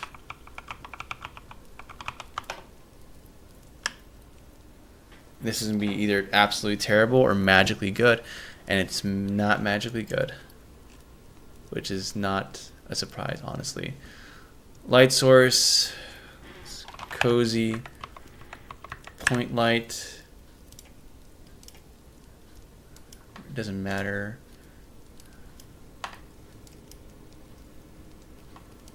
We should probably make this an actual, should probably change this to be a color actually, just for convenience sake.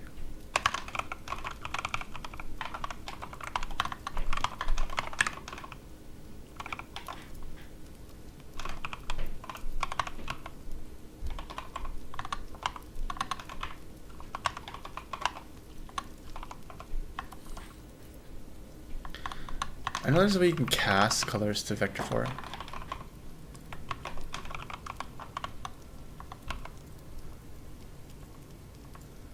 Linear. There's got to be a way to do this. I know there's a way.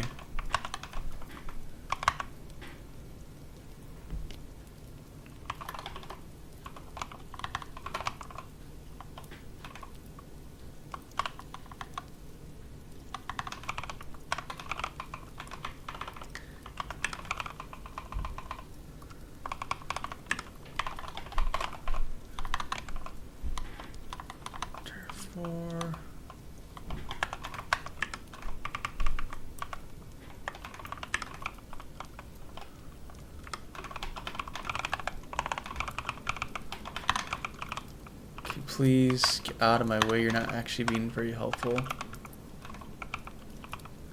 The overloads are actually in the way now. G, B, and then A. But that doesn't really matter. Honestly, it's just gonna be just one for all I care. And then we have to add the, I don't know.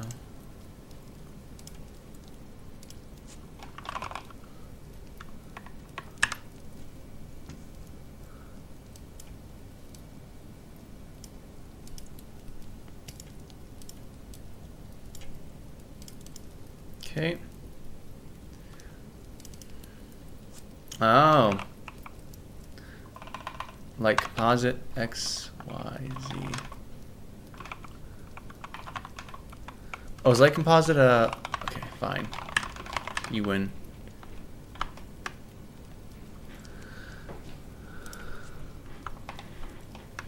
What else is going on? There's other things that are wrong here. Cannot implicitly convert float 3 to float 4.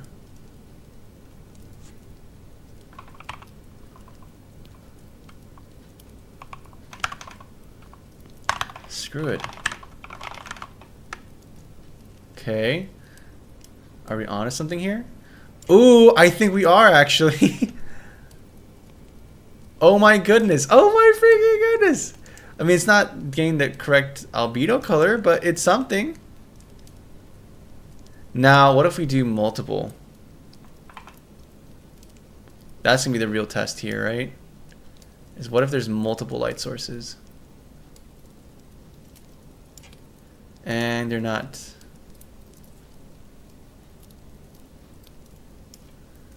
Oh, wait, 1 second. Never mind. It's not working.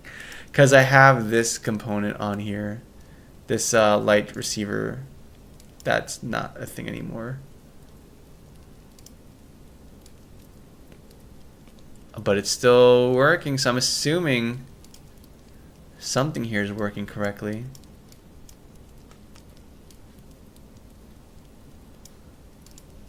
If it's working correctly, then I should be able to change the color of this. And it does work. It is changing the color. That's super. Okay, so it is working. Let's freaking go. Let's freaking go. Our color compositing isn't behaving the way I want it to. That's okay. We'll get there. We'll get there, Tiger.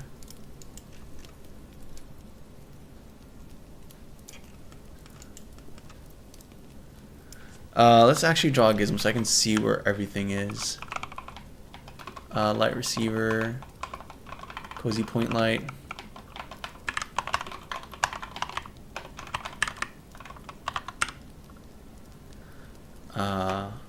No. Oh, let's actually set it to the color we're using. Light config dot color, and then gizmos draw, not wire sphere. Draw sphere. No, we're not going to do range. Do like 0.5. So we can see exactly where our light sources are. Wow, that was not great.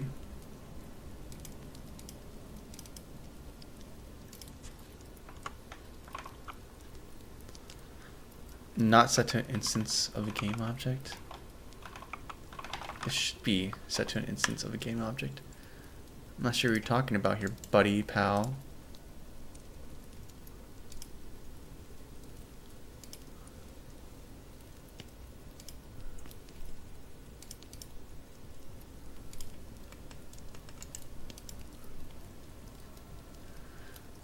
Is it an execution order thing?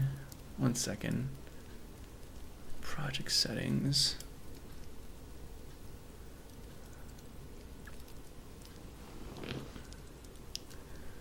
Please, please, please. I just want to get to the thing. Add light settings will come after.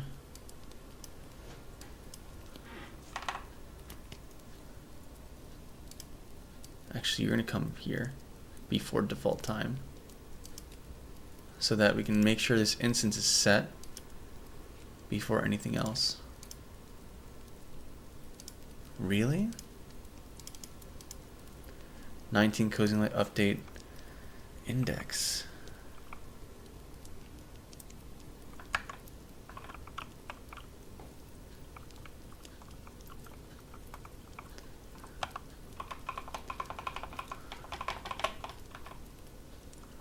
So either instance is null, point light is null. Why is this up here?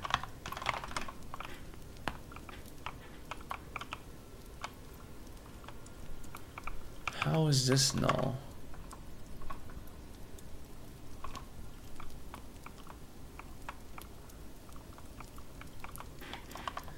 And no, we're not going to do that.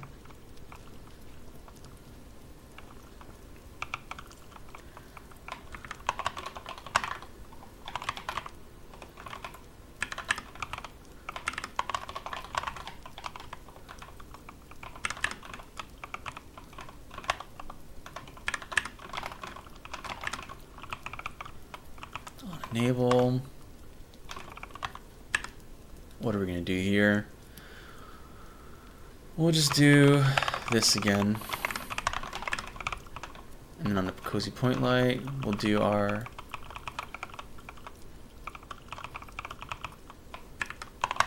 void enable on disable. And then we can just yoink this. Probably be best to move this to a function. But who cares? It's good enough.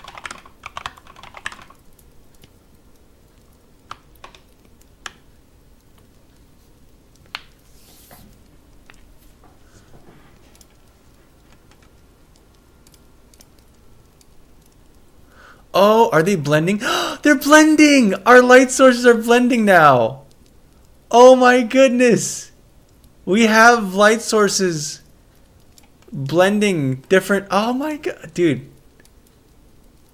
I can't believe we mathed it. We did the maths, the graphs, the formulas. This is so freaking cool. This is so freaking cool. I can't believe we have two light sources. 1 second. Why is the gizmos not rendering the way they're supposed to? Your radius of 0.5. That should be more than big enough. Oh, is there transparency? Is that why? Oh, they're all...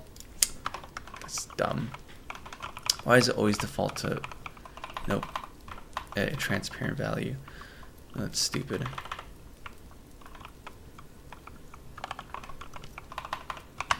We set the value, or is it a yeah, it's a read-only property. That's stupid. Okay, that's easy. Vector for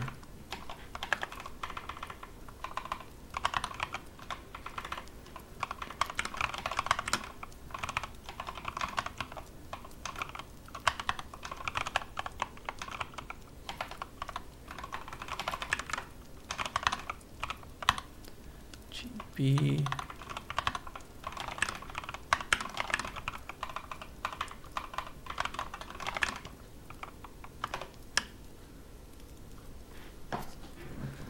Let's go. Let's freaking go, dude. Oh my goodness. We have light sources. We have color blending between them. This is so freaking cool, dude. Now, there's a big issue here, and that's the fact that we can't see our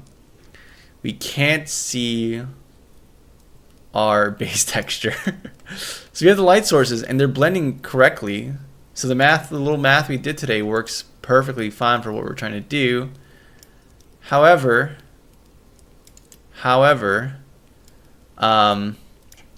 we are still coming across this issue that the texture doesn't work. But that's phenomenal.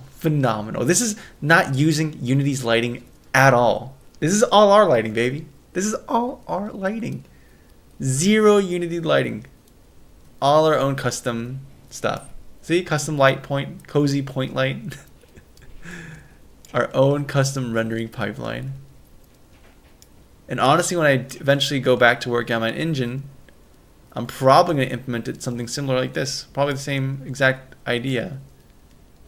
Except a little bit more optimized for cache coherency. But who cares? It's fine. It works fine. And I can change the color to this to be blue. Oh my goodness. Oh my goodness, dude. And because we're doing vertex lighting instead of fragment lighting, this is only happening per the whole face is gonna snap to this light source. But whatever, who cares? Oh, let's go to the sphere. Let's go to the sphere.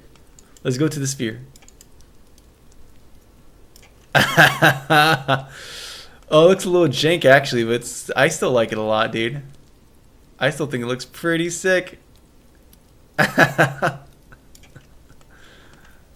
Oh, these two light sources just adding onto this sphere. This is such an interesting. Oh, because it's based off it's vertex lit. Yeah, so you're gonna have these snapping based off the vertices. This is so freaking cool, man.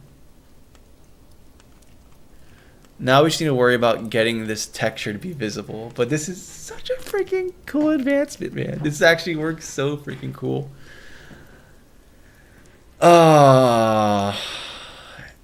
And then it's just a matter of setting the shadow value now too on top of this.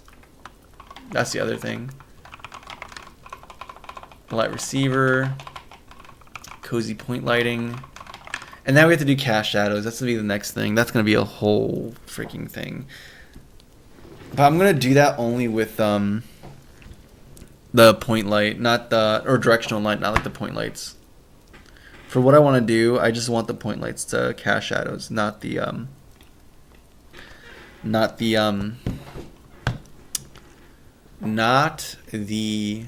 point lights, only the directional light, the singular directional light which represents the sun.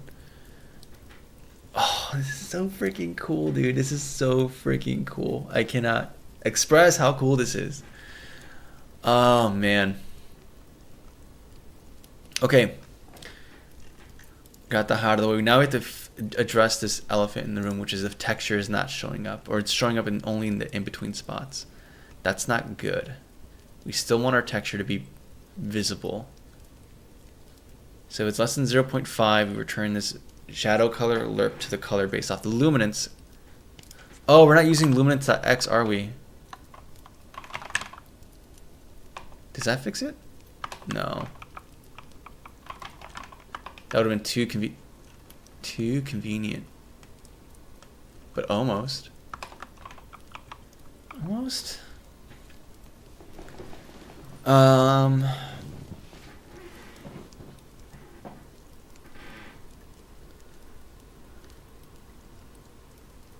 Luminance.x. Oh, I know what we need to do. So the shadow color is going to go from shadow only to half the color of the... Yeah, so we need to multiply this by times 2. And then this value should also be multiplied times 2. Almost. because 0, it's going to be from 0 to 1. This is going to be from 0.5. It's going from a value of 0.5 to 1. So we want to multiply by 2, but also subtract 0.5 from it. And I don't trust integral promotion. That almost works. This looks kind of hellish, dude. Almost works, not quite.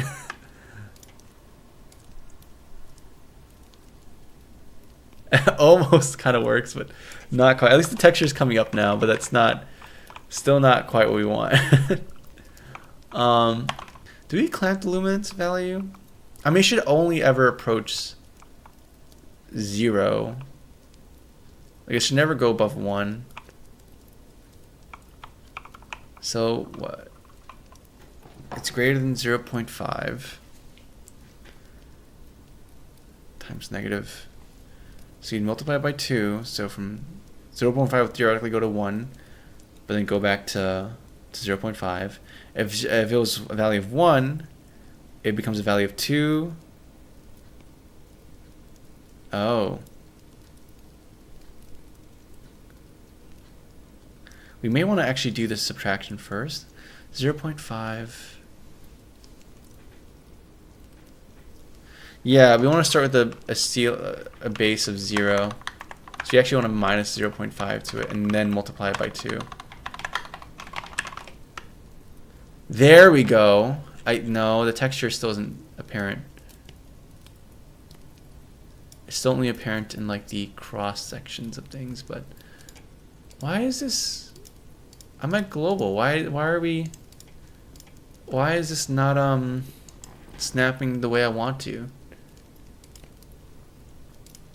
It's still like locally oriented.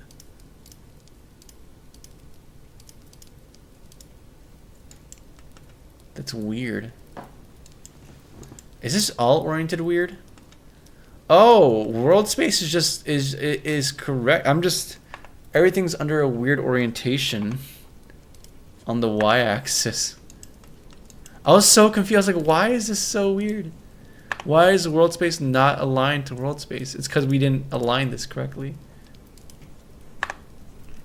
This entire time I've been using incorrectly aligned objects.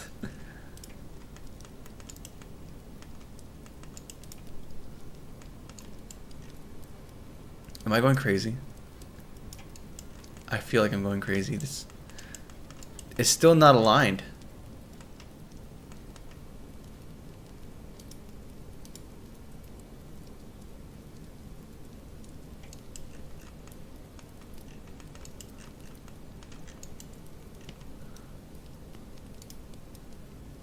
What?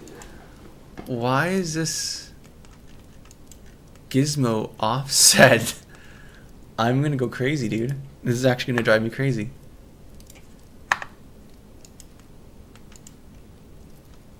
Okay, so this is actually aligned correctly. This guy still isn't aligned. Oh, it's like multiple factors. Okay. We're good now, I believe.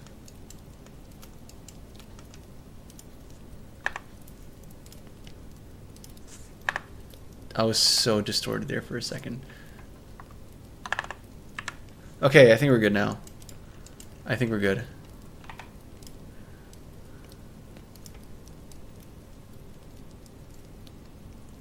So we're not seeing the base texture still.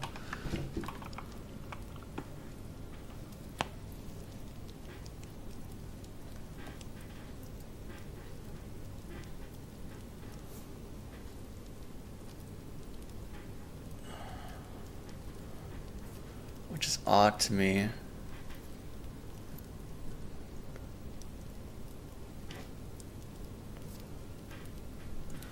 Incredibly odd to me.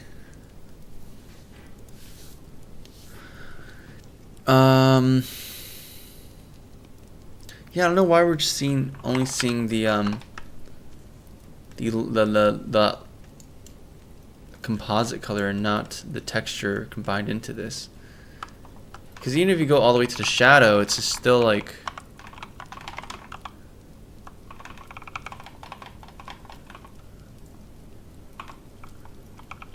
sun intensity, sun position, sun color, private static.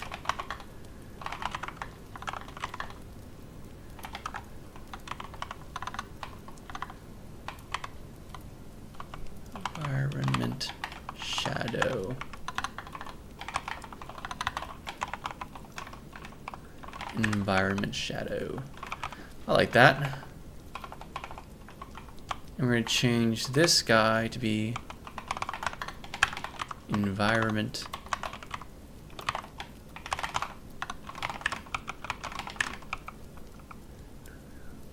shadow.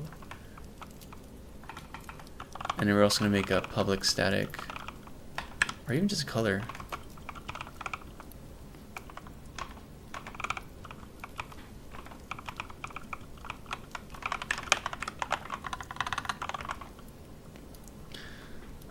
Color environment shadow color, and then over here shader dot set global color s dot in shadow. Sweet.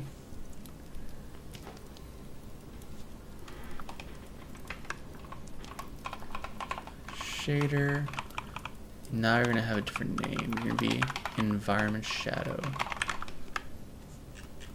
And now we can change the shadow too. That's not the issue here, but I don't want it. It was an easy fix. Why not add it on top of whatever we're doing? Am I right? Am I right or am I right?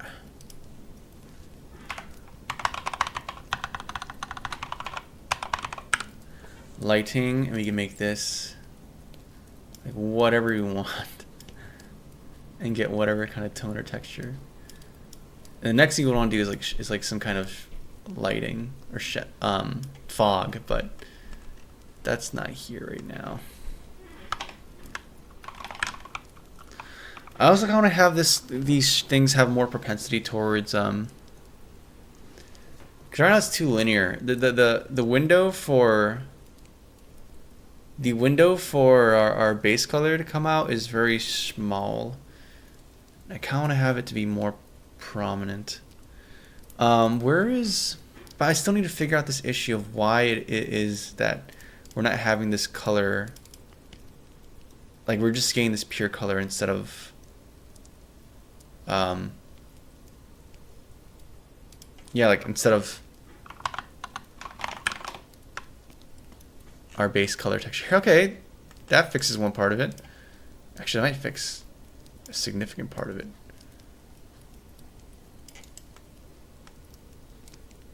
So it's up close, it's very bright. Further away, it's more dark. And then blue is,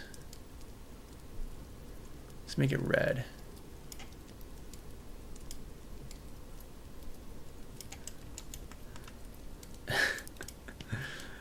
It's so interesting seeing these light color interactions.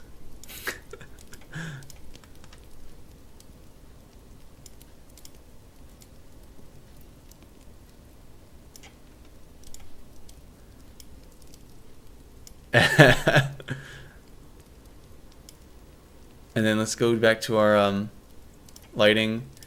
Make this a little darker so it actually feels more like a shadow.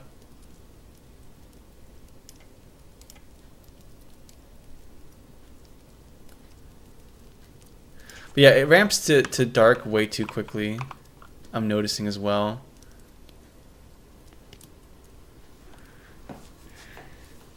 If the value is less than 0.5 or less than that, then wait a second.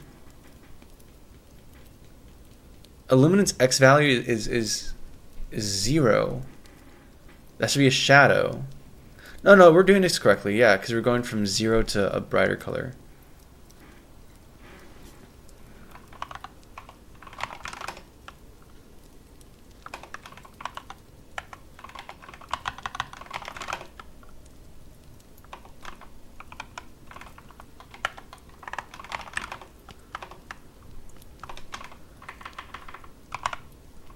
I almost want to try using a different equation for easing into the shadow.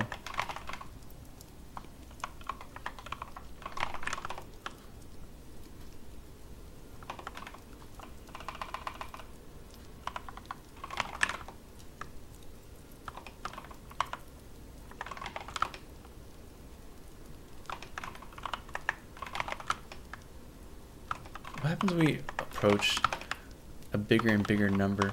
Like I'm seeing a very small marginal difference. Maybe the border gets thinner, but that's about it. Yeah, that's, the border size changes, and it's not even that big of a border size, honestly.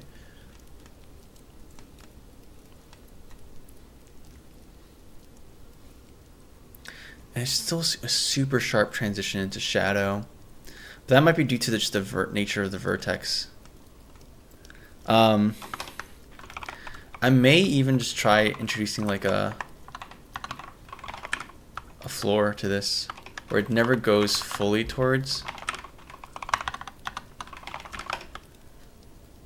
It never fully gets to that darker value, but instead just approaches it.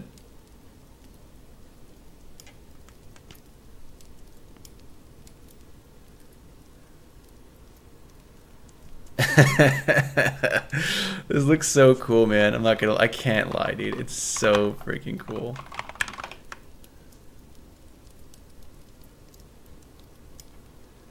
But yeah, I might use like a different...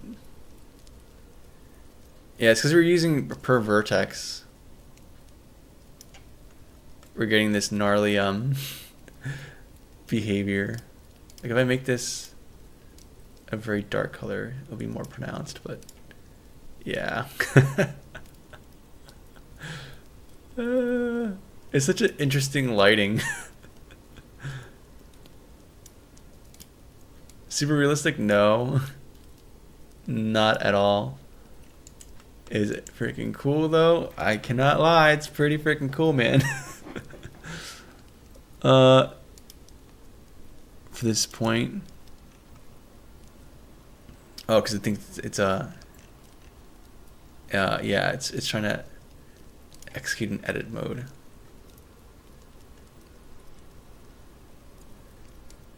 Yeah, I forget. These values aren't serialized. That's it. Should I try serializing it?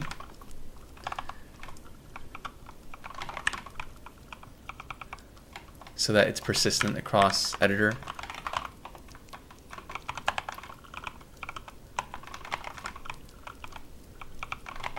That stuff is serialized. These things aren't.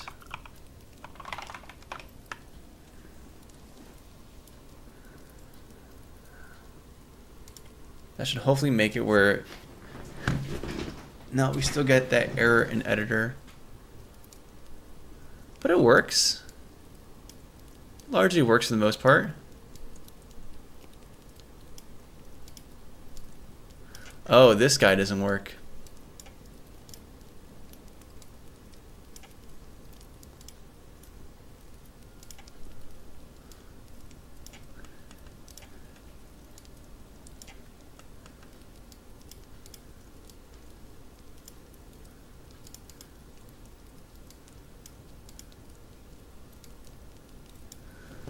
Oh, interesting.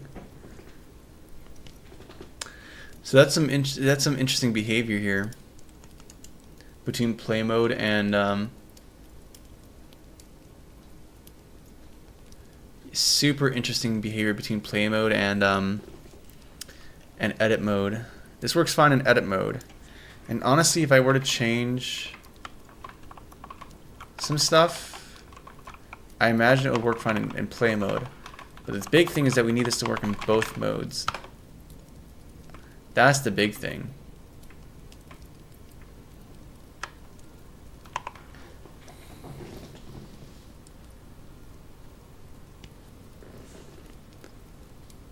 Oh, we still get this exception.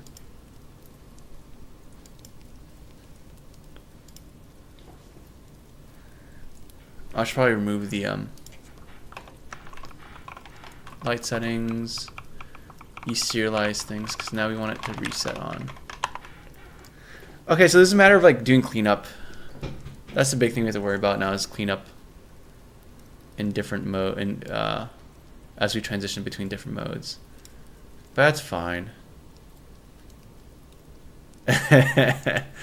This is so freaking cool, dude. And we still haven't added like intensity into this either. That's another thing to consider. The shadows, I feel like we can still make this feel smoother than it currently is. Well, that's partly due to the vertex lighting that we're doing. So like the higher the vertex count, the actual worse this effect's gonna be.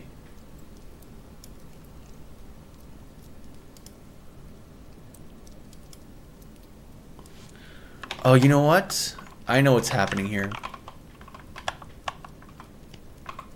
I know exactly what's happening here. And it's the fact that on awake,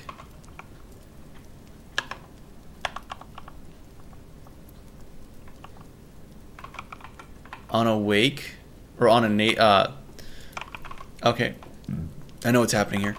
On a navel is conflicting with awake. That might just very well be the case here. That actually might just be the case. So there's duplicate, there's conflicting, yeah. Now it's working as intended.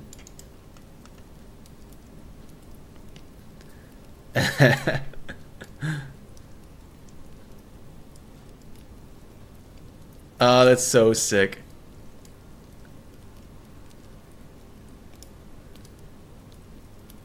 And the colors combine so well together. This is so freaking cool. The colors add super nicely to each other. It's just the shadow that's such a stark contrast.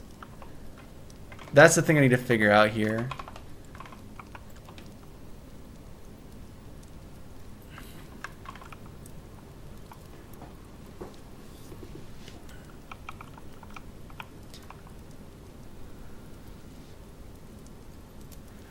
Illuminance value as it goes to 0.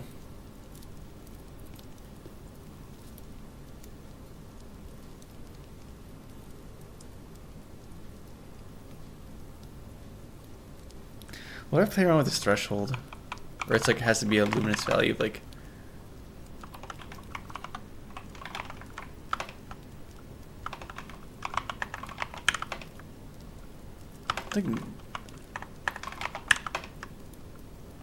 such a nothing change that's happening here. In fact, what if I just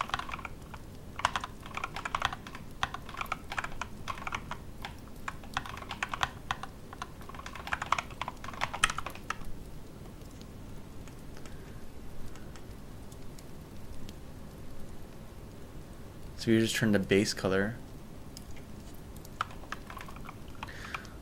What if instead of that we do base color a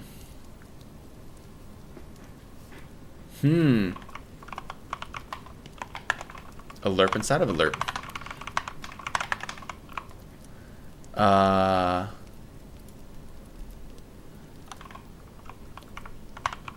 Environment shadow color 0.5.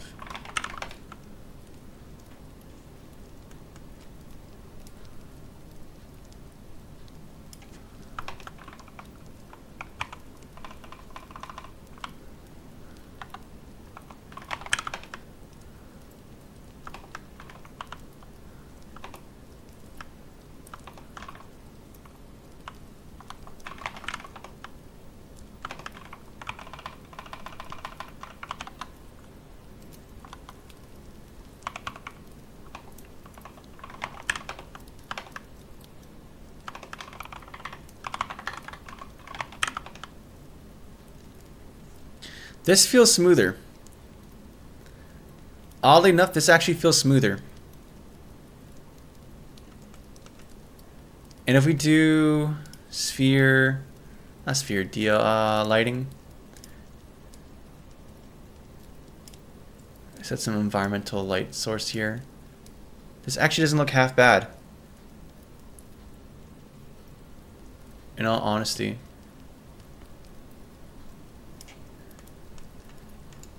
And it's not including like actually curious, if I make this white, no you don't just get the base color.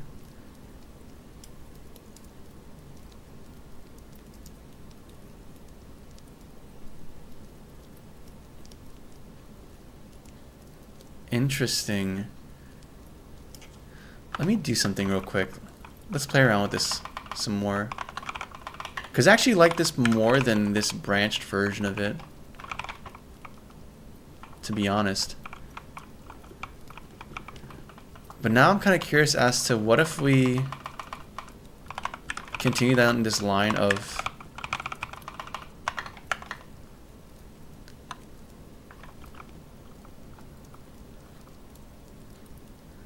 like, what if instead of lerping,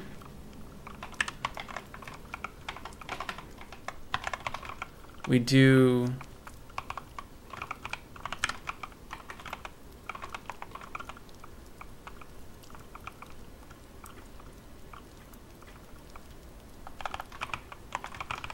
a simple lerp between like this value here. Or I guess that's what we were doing here initially, right? Is lerp using luminance.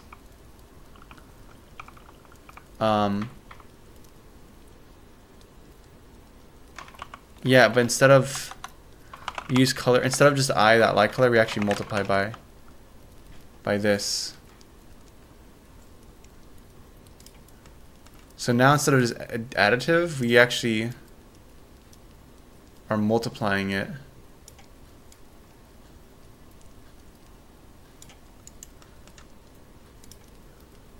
So if it's like pure red, the light should only show. We want to have this behave more like, kind of like real light, almost. We should only reflect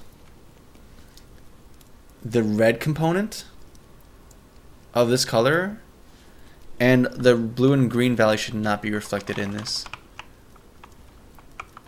So in actuality, like the more you get closer to here, the more. And what is this light color?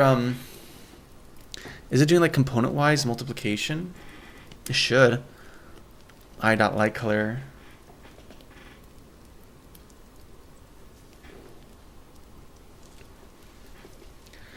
Luminance. Luminance is just a value from 0 to 1, so we shouldn't even.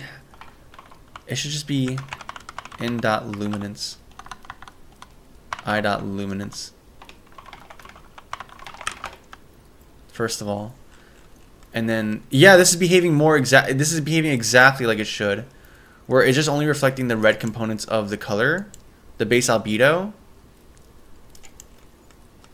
So white should give you the pure color of the texture itself, whereas a red color should only produce the white component of the color. And if we make it blue, yes, and then we make it green, yeah, we only get the yes. Oh, that's perfect. Precisely how it should be.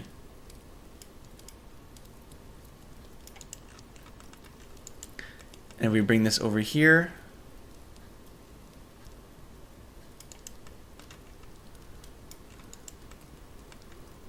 things get very interesting. Because the multiplicative of the highlight is actually darker than the shadow color we have set here. That's the weird part. So I almost feel like you have to clamp it by the shadow color.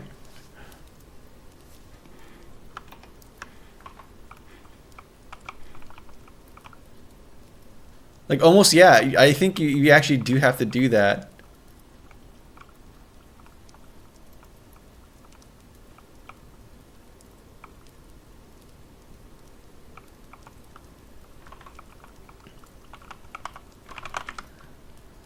For shadow equals And then we have this initial value, shadow, and then we have this light color. We have to clamp it. Or, yeah, max between this and the shadow color.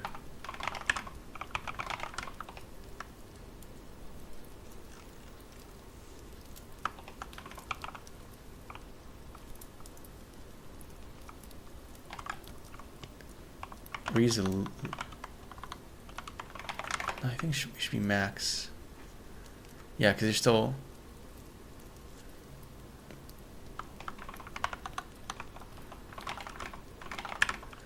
Interesting. Okay.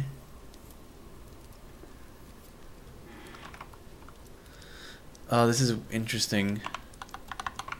So if we clamp it, we end up with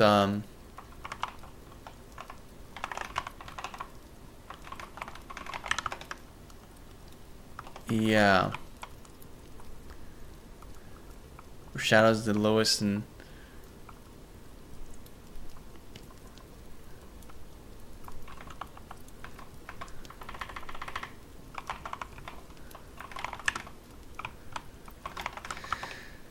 so okay.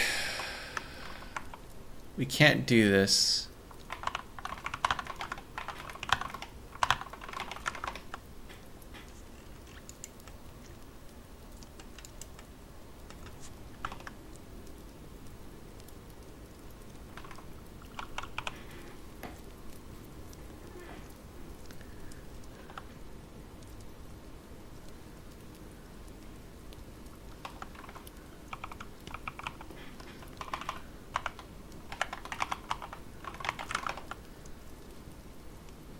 That's interesting, but that's wrong.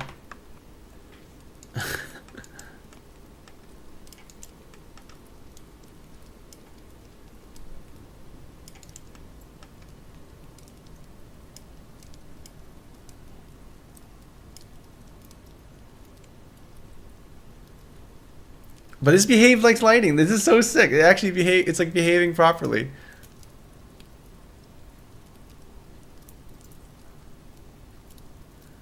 Now we just have to reconcile this issue with the shadow color and light sources that don't have that shine a different kind of color.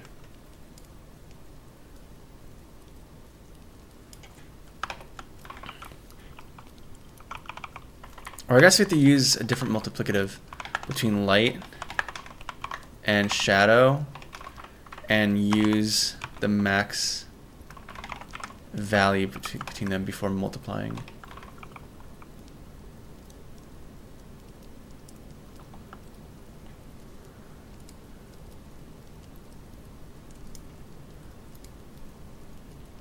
Yeah, that's not right. I'm not describing what I want it to do properly. I have to rest on this a little bit. Sweet. Let's try working on compositing our light source at least. Let's try working at doing that, at compositing our because this is a very niche thing, and I don't think I'm ever going to use light in that kind of way, or light sources in that fashion. Like, I think if I'm going to use it, I'm going to use it to illuminate.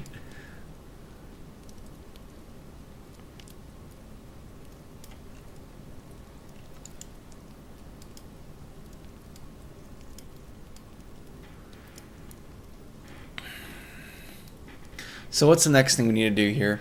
I mean, there's intensity as well, but I feel like intensity is just going to be a function on top of where is it? Yeah, intensity. It's going to be like another multiplicative modifier on top of this. Like, I think it's just going to be another buffer here. Point intensity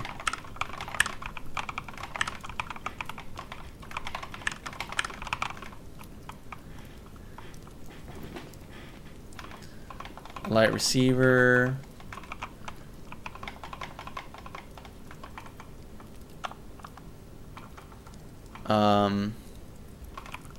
Yeah, changes to intensity.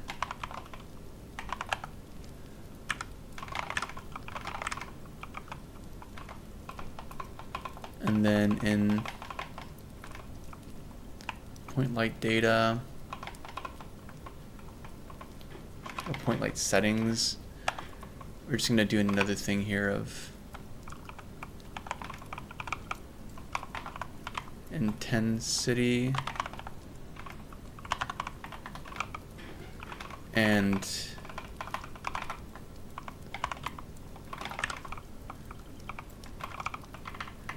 let's make another cache shader property, point intensities, point, because I believe that's what it's called. No, intensity. Or we can just make it plural to be consistent with the other entries. That makes sense to me. As point intensities.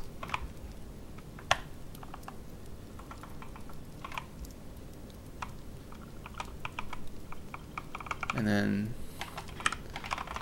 set global float array s point intensities.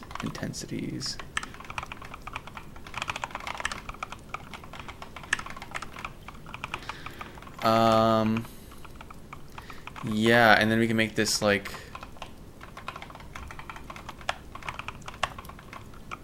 a range of different values. So you can make this. Actually, no, we can just keep it afloat because I think at most we can make it like initialized to 1. Oh, that sucks. No default initializer value. That's stupid. Yeah, make it like 1. And then here in our shader or our vertex program, we can just do times point intensities. So now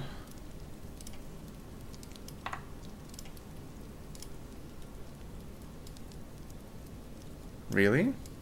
Oh, because we haven't pressed played yet. Oh. Even in play mode, it's not working. Oh, intensity. Yeah, I forgot. This is for light composites. No, that should be fine. Remap invert. Yeah, so we.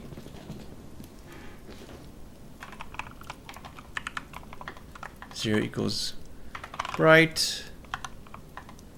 1 equals facing light.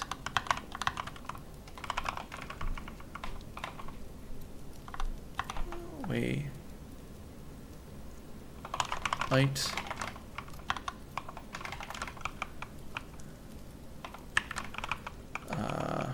And the remap is opposite. That's self-explanatory just by looking at the code. Value, do the value remap, multiplicative. The light composite, we do that. This multiplication. Oh, you're supposed to be a float. That's why. There we go. There we go.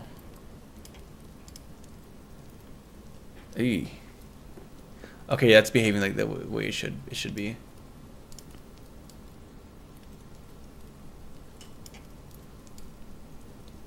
And I can make it more intense. Oh, that's so freaking cool, man. This looks so good. Lower intensity. Beautiful. Absolutely beautiful.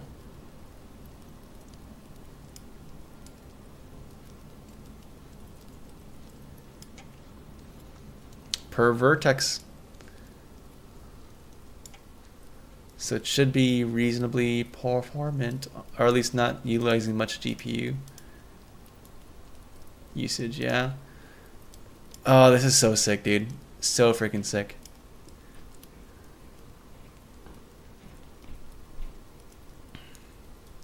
I'm super happy with this.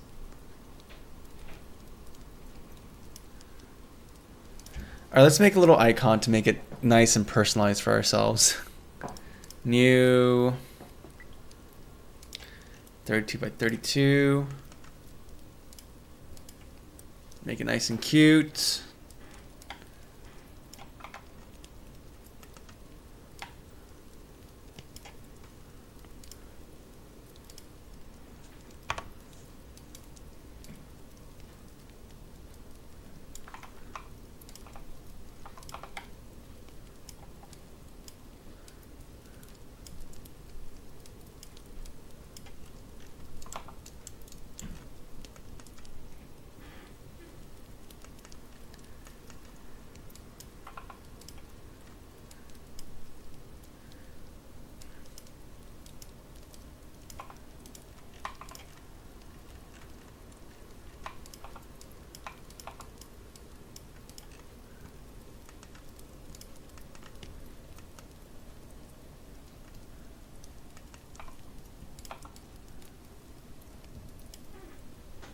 Where's the light? I'm trying to find a...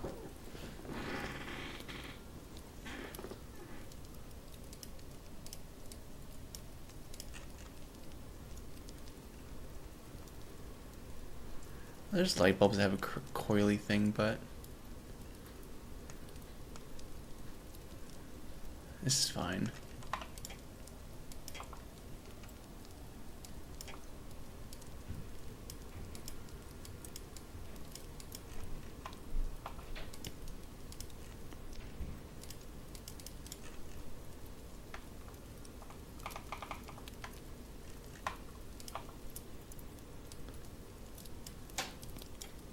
Yeah, we'll just keep it simple. Maybe add a little extra color tone here, but that's about it for this little icon for our custom lighting.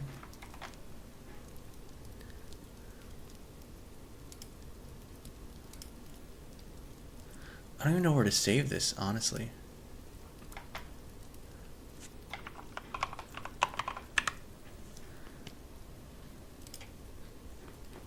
Hopefully it pops up in quick access. Nope.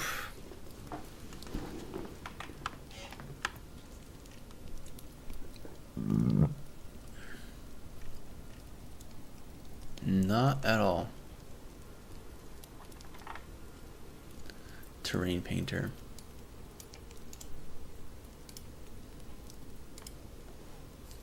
Is there a folder? There should be at least a folder for Terrain Painter, right? Video.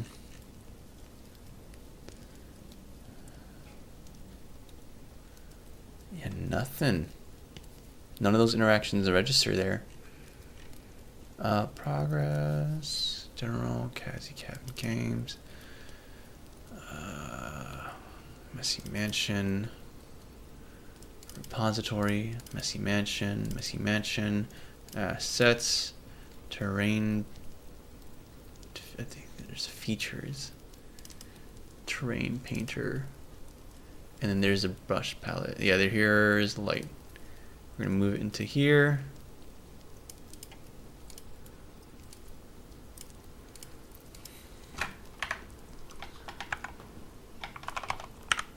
And then we're gonna associate that with this component. Other.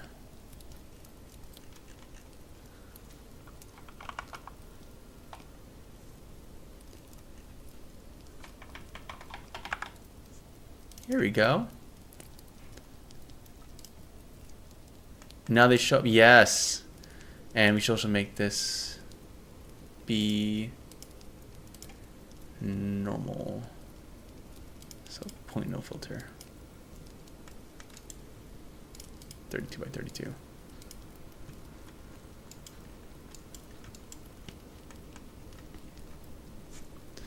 And then we'll make, there's a gizmo, 3D icons, we can make them smaller. And then we're gonna make this gizmo be transparent. And then we need to separate this all into a simple function that we can just call.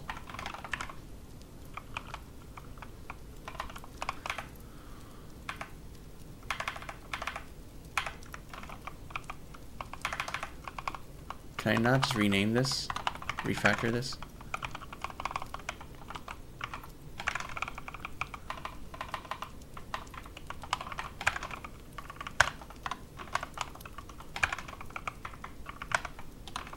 I want this to be clear. I want to move all this into functions that we can put into a CJink library and then move it into Messy Mansion and see how it looks there.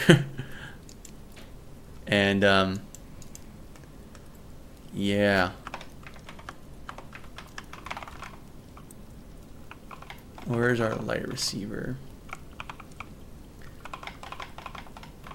Point light. You should be draw wire sphere.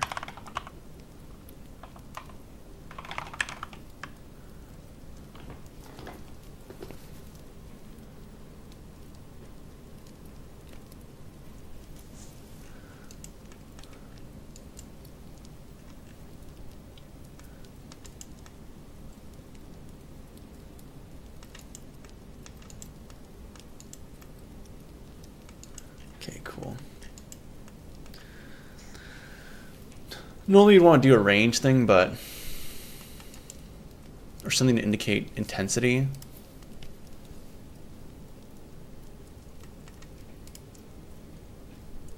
But I think this is fine.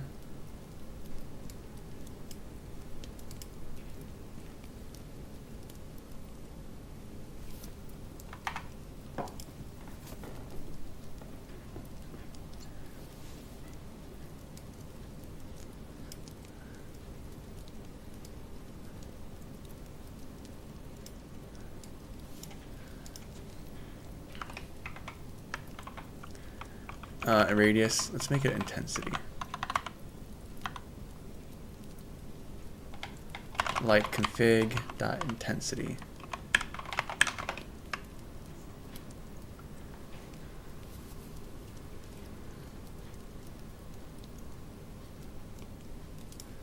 And just see how this works.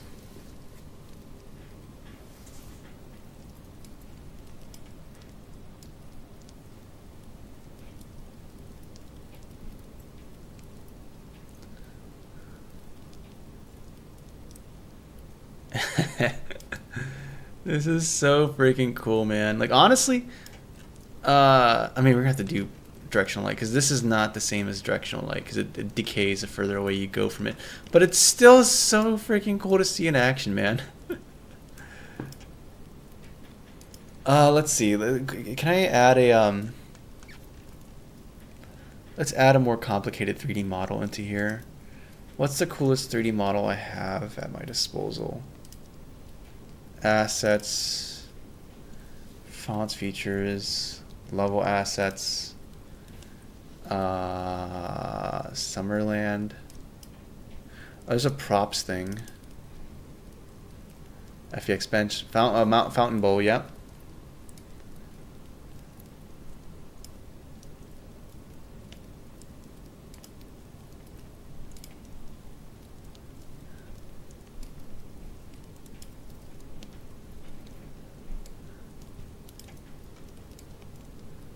Oh, this does not have the mesh. Just kidding. We have to actually go to the FBX. Bench, cave. There's this.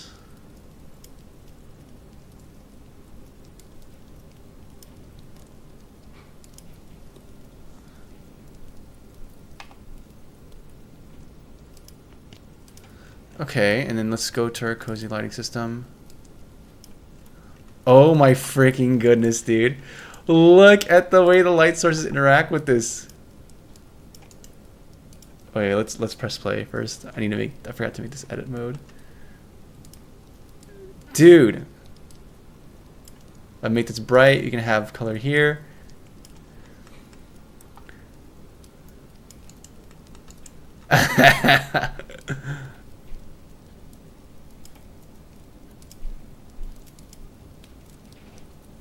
Let's have contrary colors.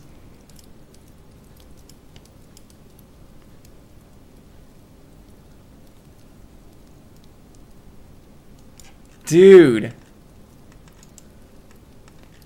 Dude. This looks so good. It actually looks so... Oh, it actually looks like something from Banjo-Kazooie, the way the vertex lighting is being done. Let's freaking go, dude. Oh my freaking goodness.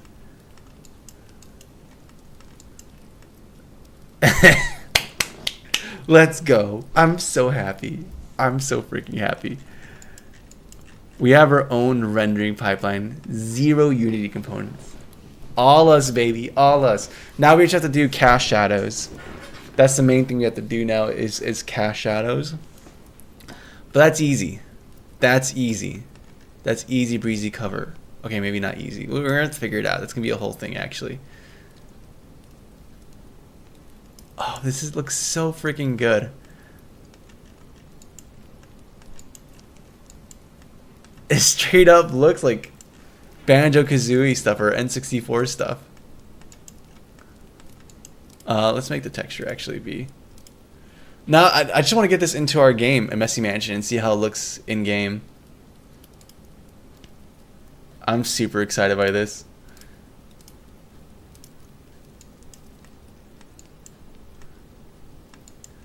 Yeah, this filtering makes it feel way more Banjo-Kazooie.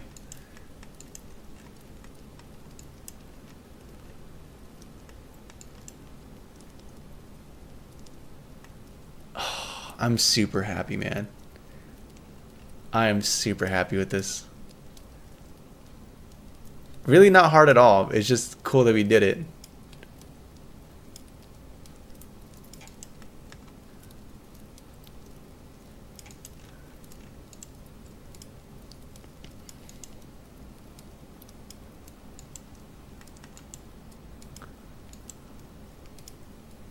Make this match in terms of intensity. Yep.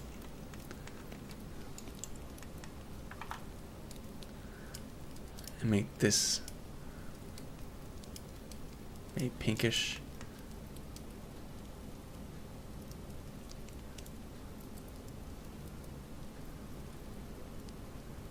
Or maybe make it yellow. Oh my goodness, that just amplifies the green like crazy.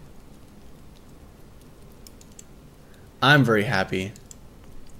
I'm incredibly happy right now. Incredibly happy. All right, let's do the thing we mentioned. We have to do light sources. We have to actually do a directional light. That's a thing we have to do. That's not going to be that crazy, though. I don't think, at least.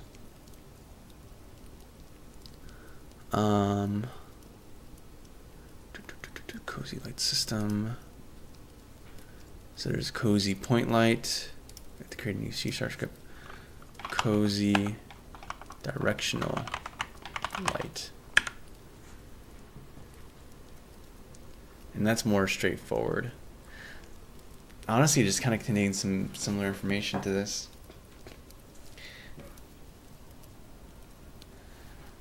Oh man, do I have any? No, I already ate everything.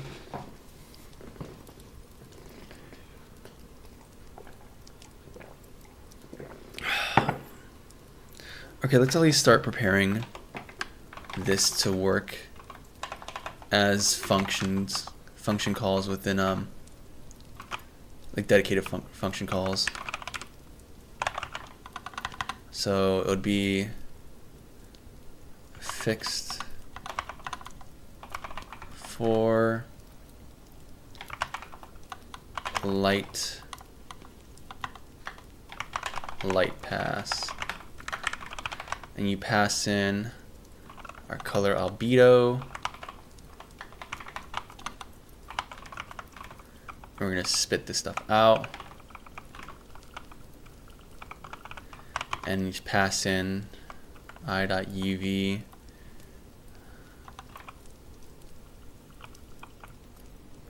Like, I want it to be where the fragment shader does not have to know anything about this at all.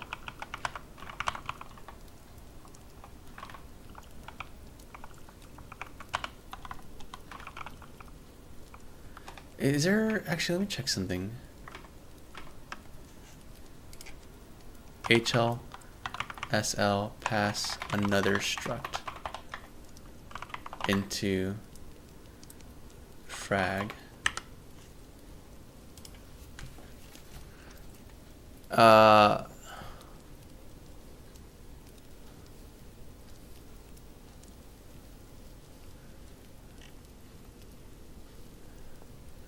Okay.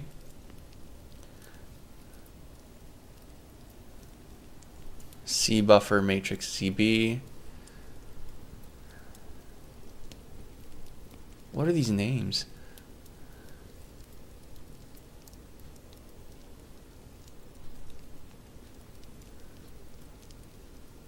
That's from OpenGL. HLSL. How to pass a structured buffer into a fragment.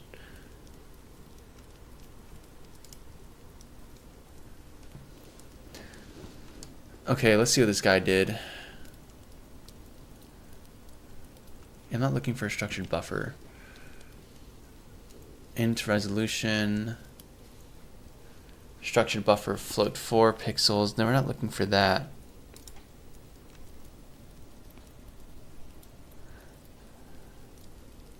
Into the vertex and fragment shaders. That's what I'm looking for.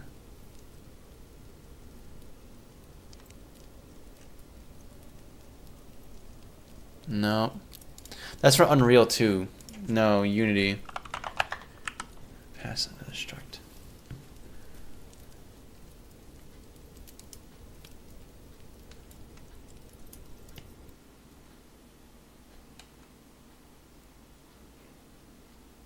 Command buffer to use.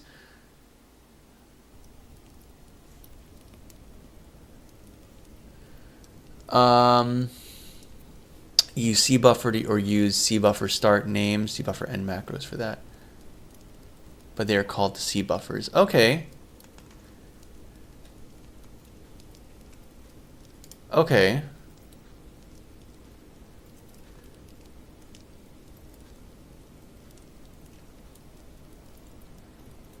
Well, this has nothing to do with, this is for branching. We're looking for just how to declare Unity HL SL C buffer.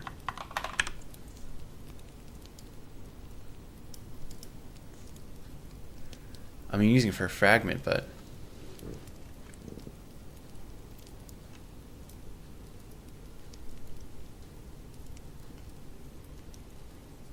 okay, so you declare C buffer, you name it, you pass to find the data that's gonna be there.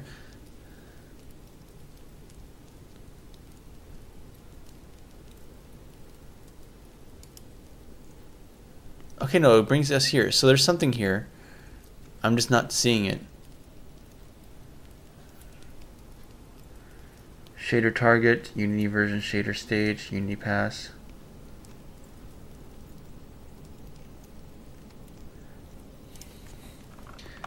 Unity, how to use C buffer.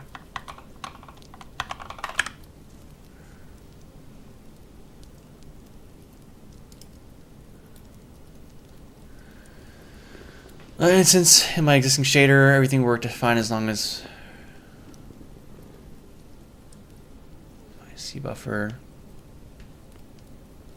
end.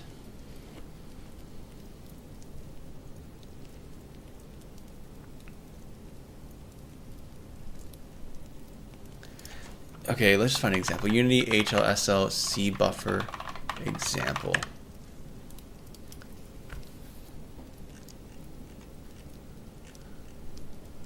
Okay, struct S object data.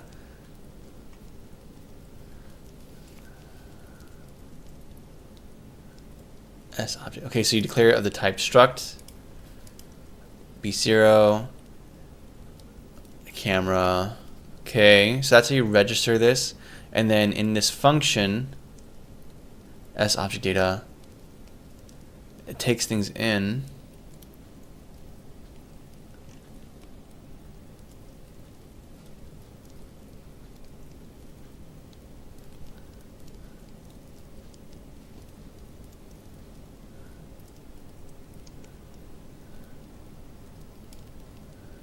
Indeed, to work with structs and make sure that you can use a struct both in CBuffer.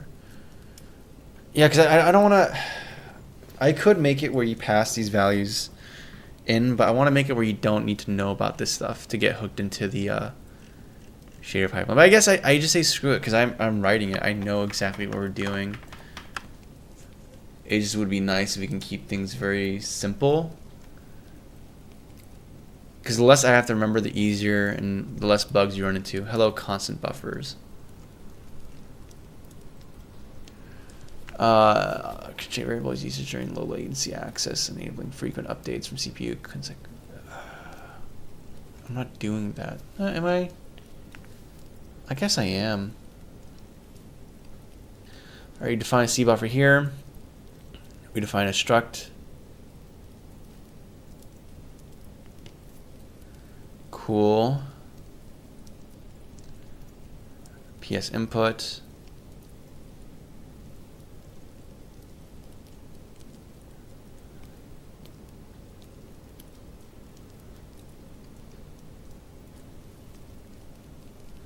PS main. Return input.color. It's employed to specify the virtual register link name where we aim to bind the corresponding constant buffer.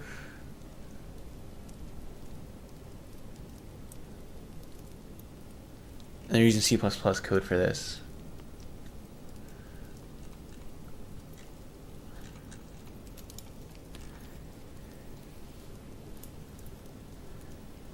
Not unit, T-H-O-S-O. Okay, and compute shaders. Just for compute shaders though.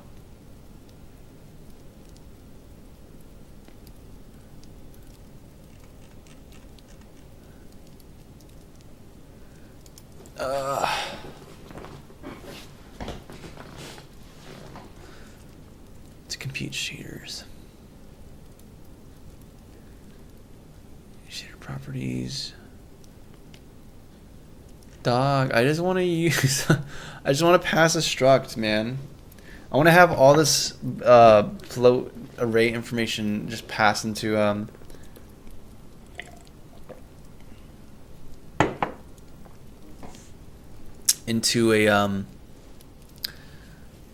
struct and then pass between vertex, but I from vertex to frag, but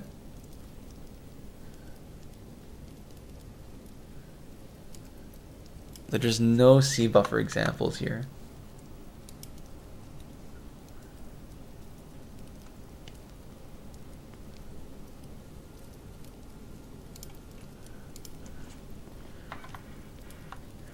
Pass struct from to frag.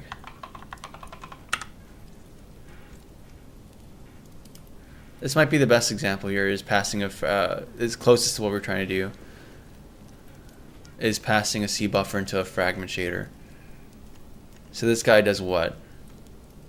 Structured buffer, pixels.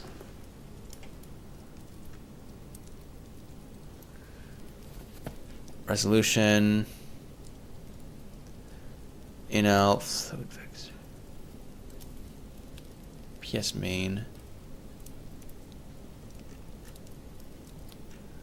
Where's the fragment?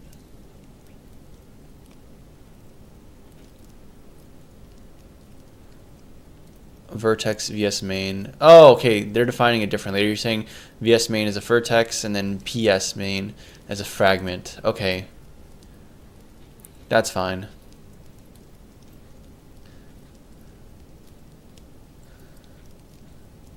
structure buffer pixels. Okay, in resolution. In out float vertex.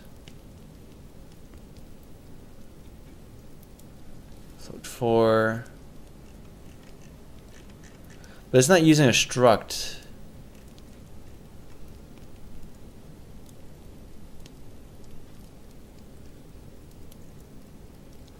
Rather, it's declaring like a buffer. Yeah. Which is not what we're trying to do. We're not trying to use abstraction shader. I guess we're just not going to find our thing today, man. I think it's just not happening.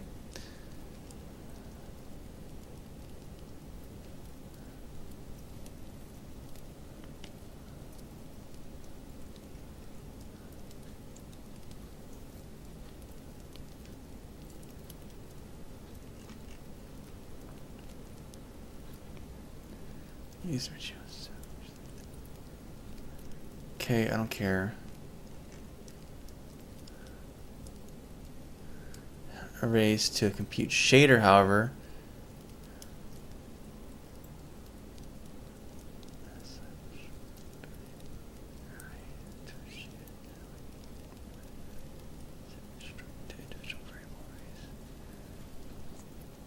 Okay, whatever. Okay, we're just gonna have to deal. For right now, I'm just gonna deal with it like this. We're gonna make this take in not only the albedo, but also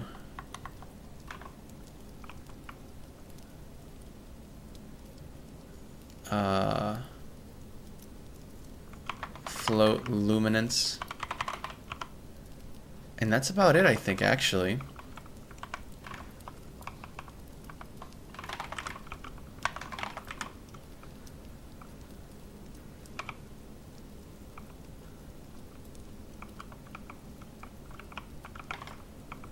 I don't think this requires much of anything else.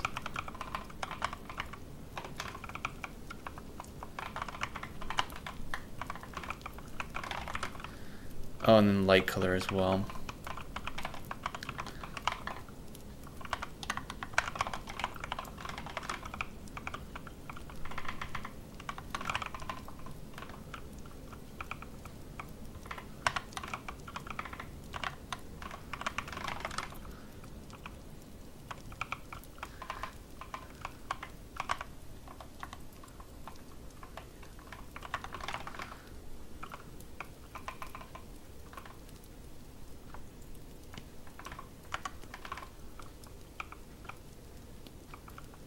Where is luminance? Yeah, we're just gonna make. Oh, you're already afloat. Beautiful. Beautiful. So this is kind of redundant then. There's no need for this X or whatever. It's all just afloat at the end of the day. Perfect.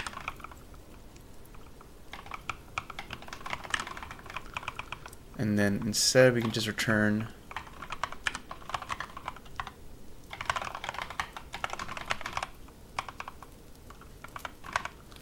color I dot luminance I dot light color. Easy. Then as for the vertex,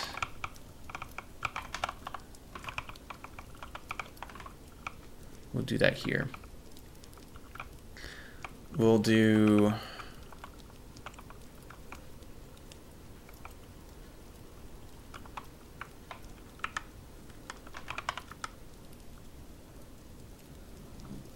let me think through this. Because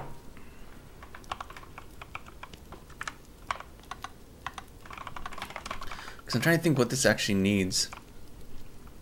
And it's quite a lot, actually.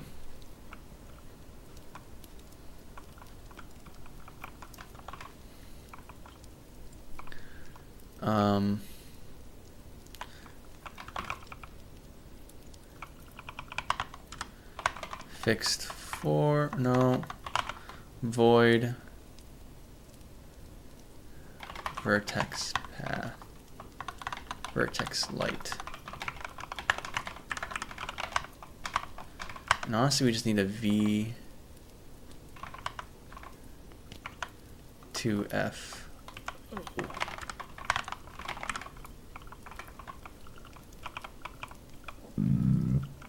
Because, in fact, we can just do all of this. All of this in here. And it would actually work fine. The only thing that's wrong is this world calculation. It's because we don't have app data v. So we can actually just do that.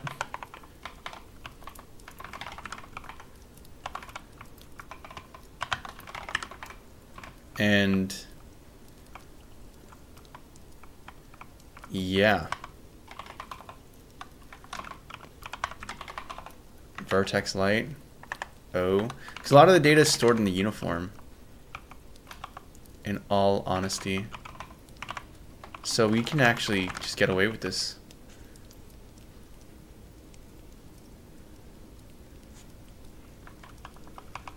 That's okay, because we're initializing these values here.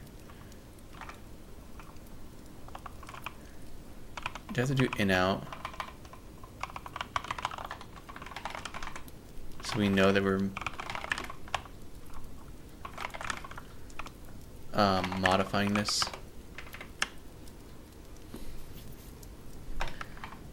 This is nice though, because now our vertex and frag pass are like we can do other stuff, and then at the end we just pass that into here.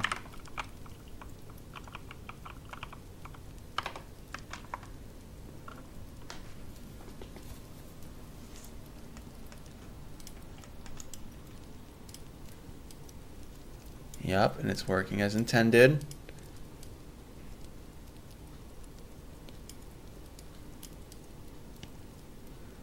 That's not intended.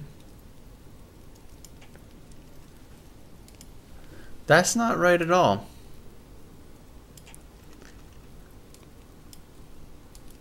Like it should reflect the deep blue colors then.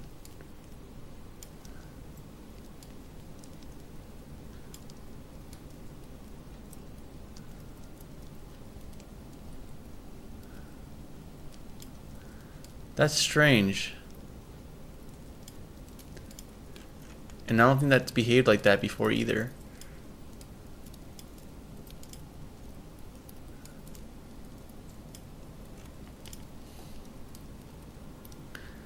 Yeah, this is actually very strange.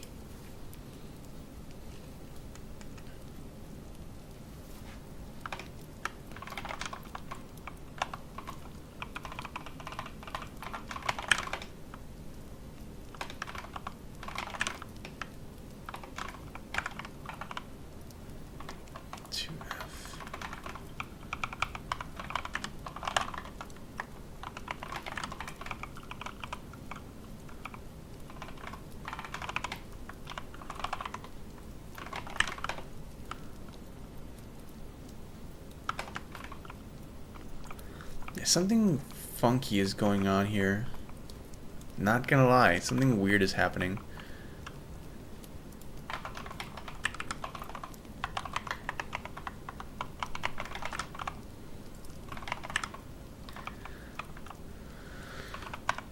I'm not sure what the problem is.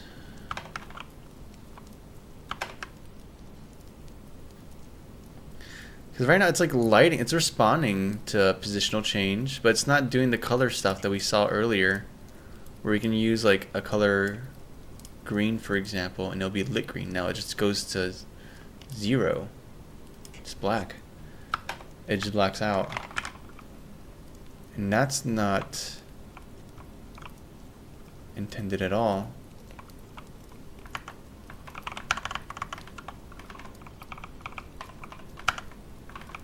Interesting, and this actually goes to that definition here, but this isn't being recognized.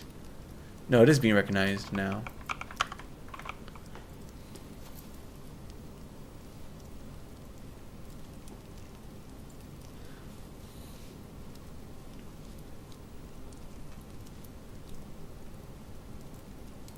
You know what?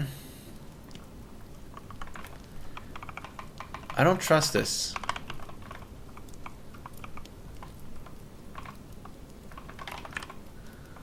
Like, I know it's supposed to be fine, but I feel that this is actually the issue, that we're not passing luminance.x.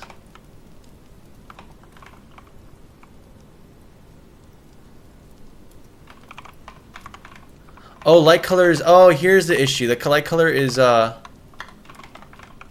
yeah, that's the issue. Light color was a float instead of a float 4. That was the problem.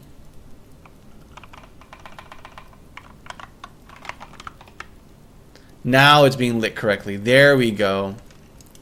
Now we have correct lighting.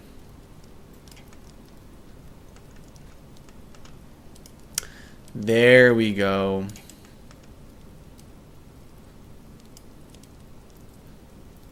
Yeah, I was going crazy. I was like, why is this not... Why is it only doing white colors? There we go.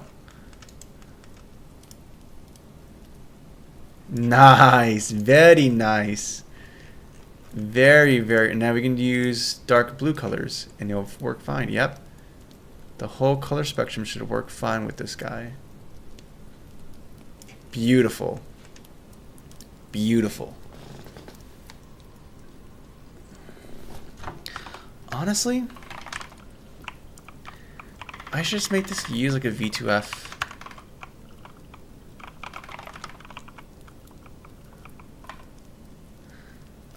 Like have this just taken V2F, so I don't have to pass these values directly, and instead it could be all done here instead.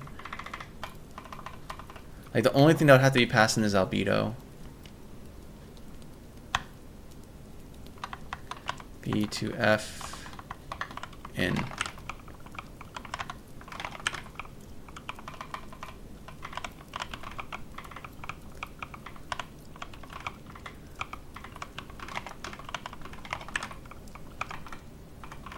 And then this becomes even more simpler. Then I don't have to worry about it, because there's a bunch of standard Unity shaders I'm gonna have to convert into, or standard Unity Surf shaders I'm gonna have to convert into unlit shaders that use my specific proprietary lighting system.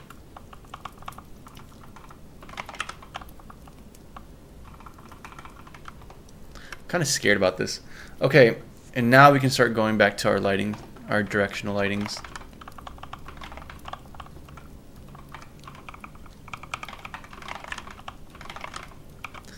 Directional lighting. So if we have point positions, point light, information.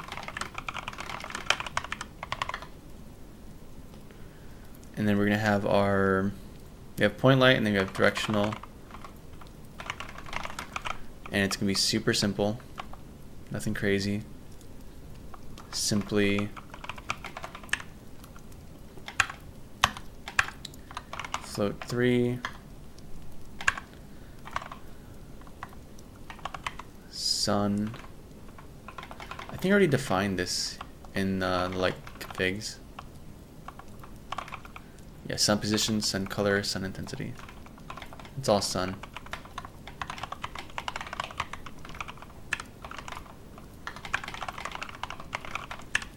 And then float sun intensity.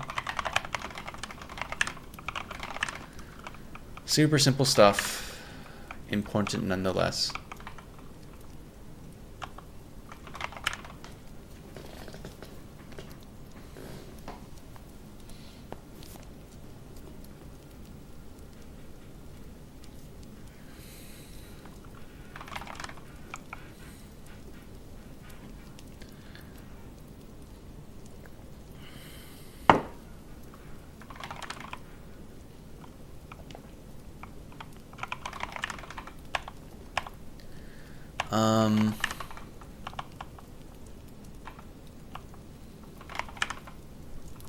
What else is needed here? What else is needed?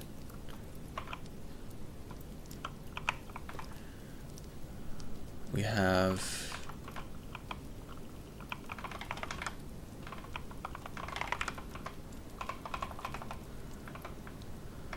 settings here.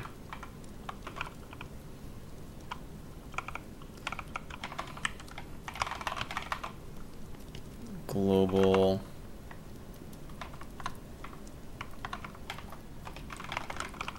sun position, environmental shadow sun.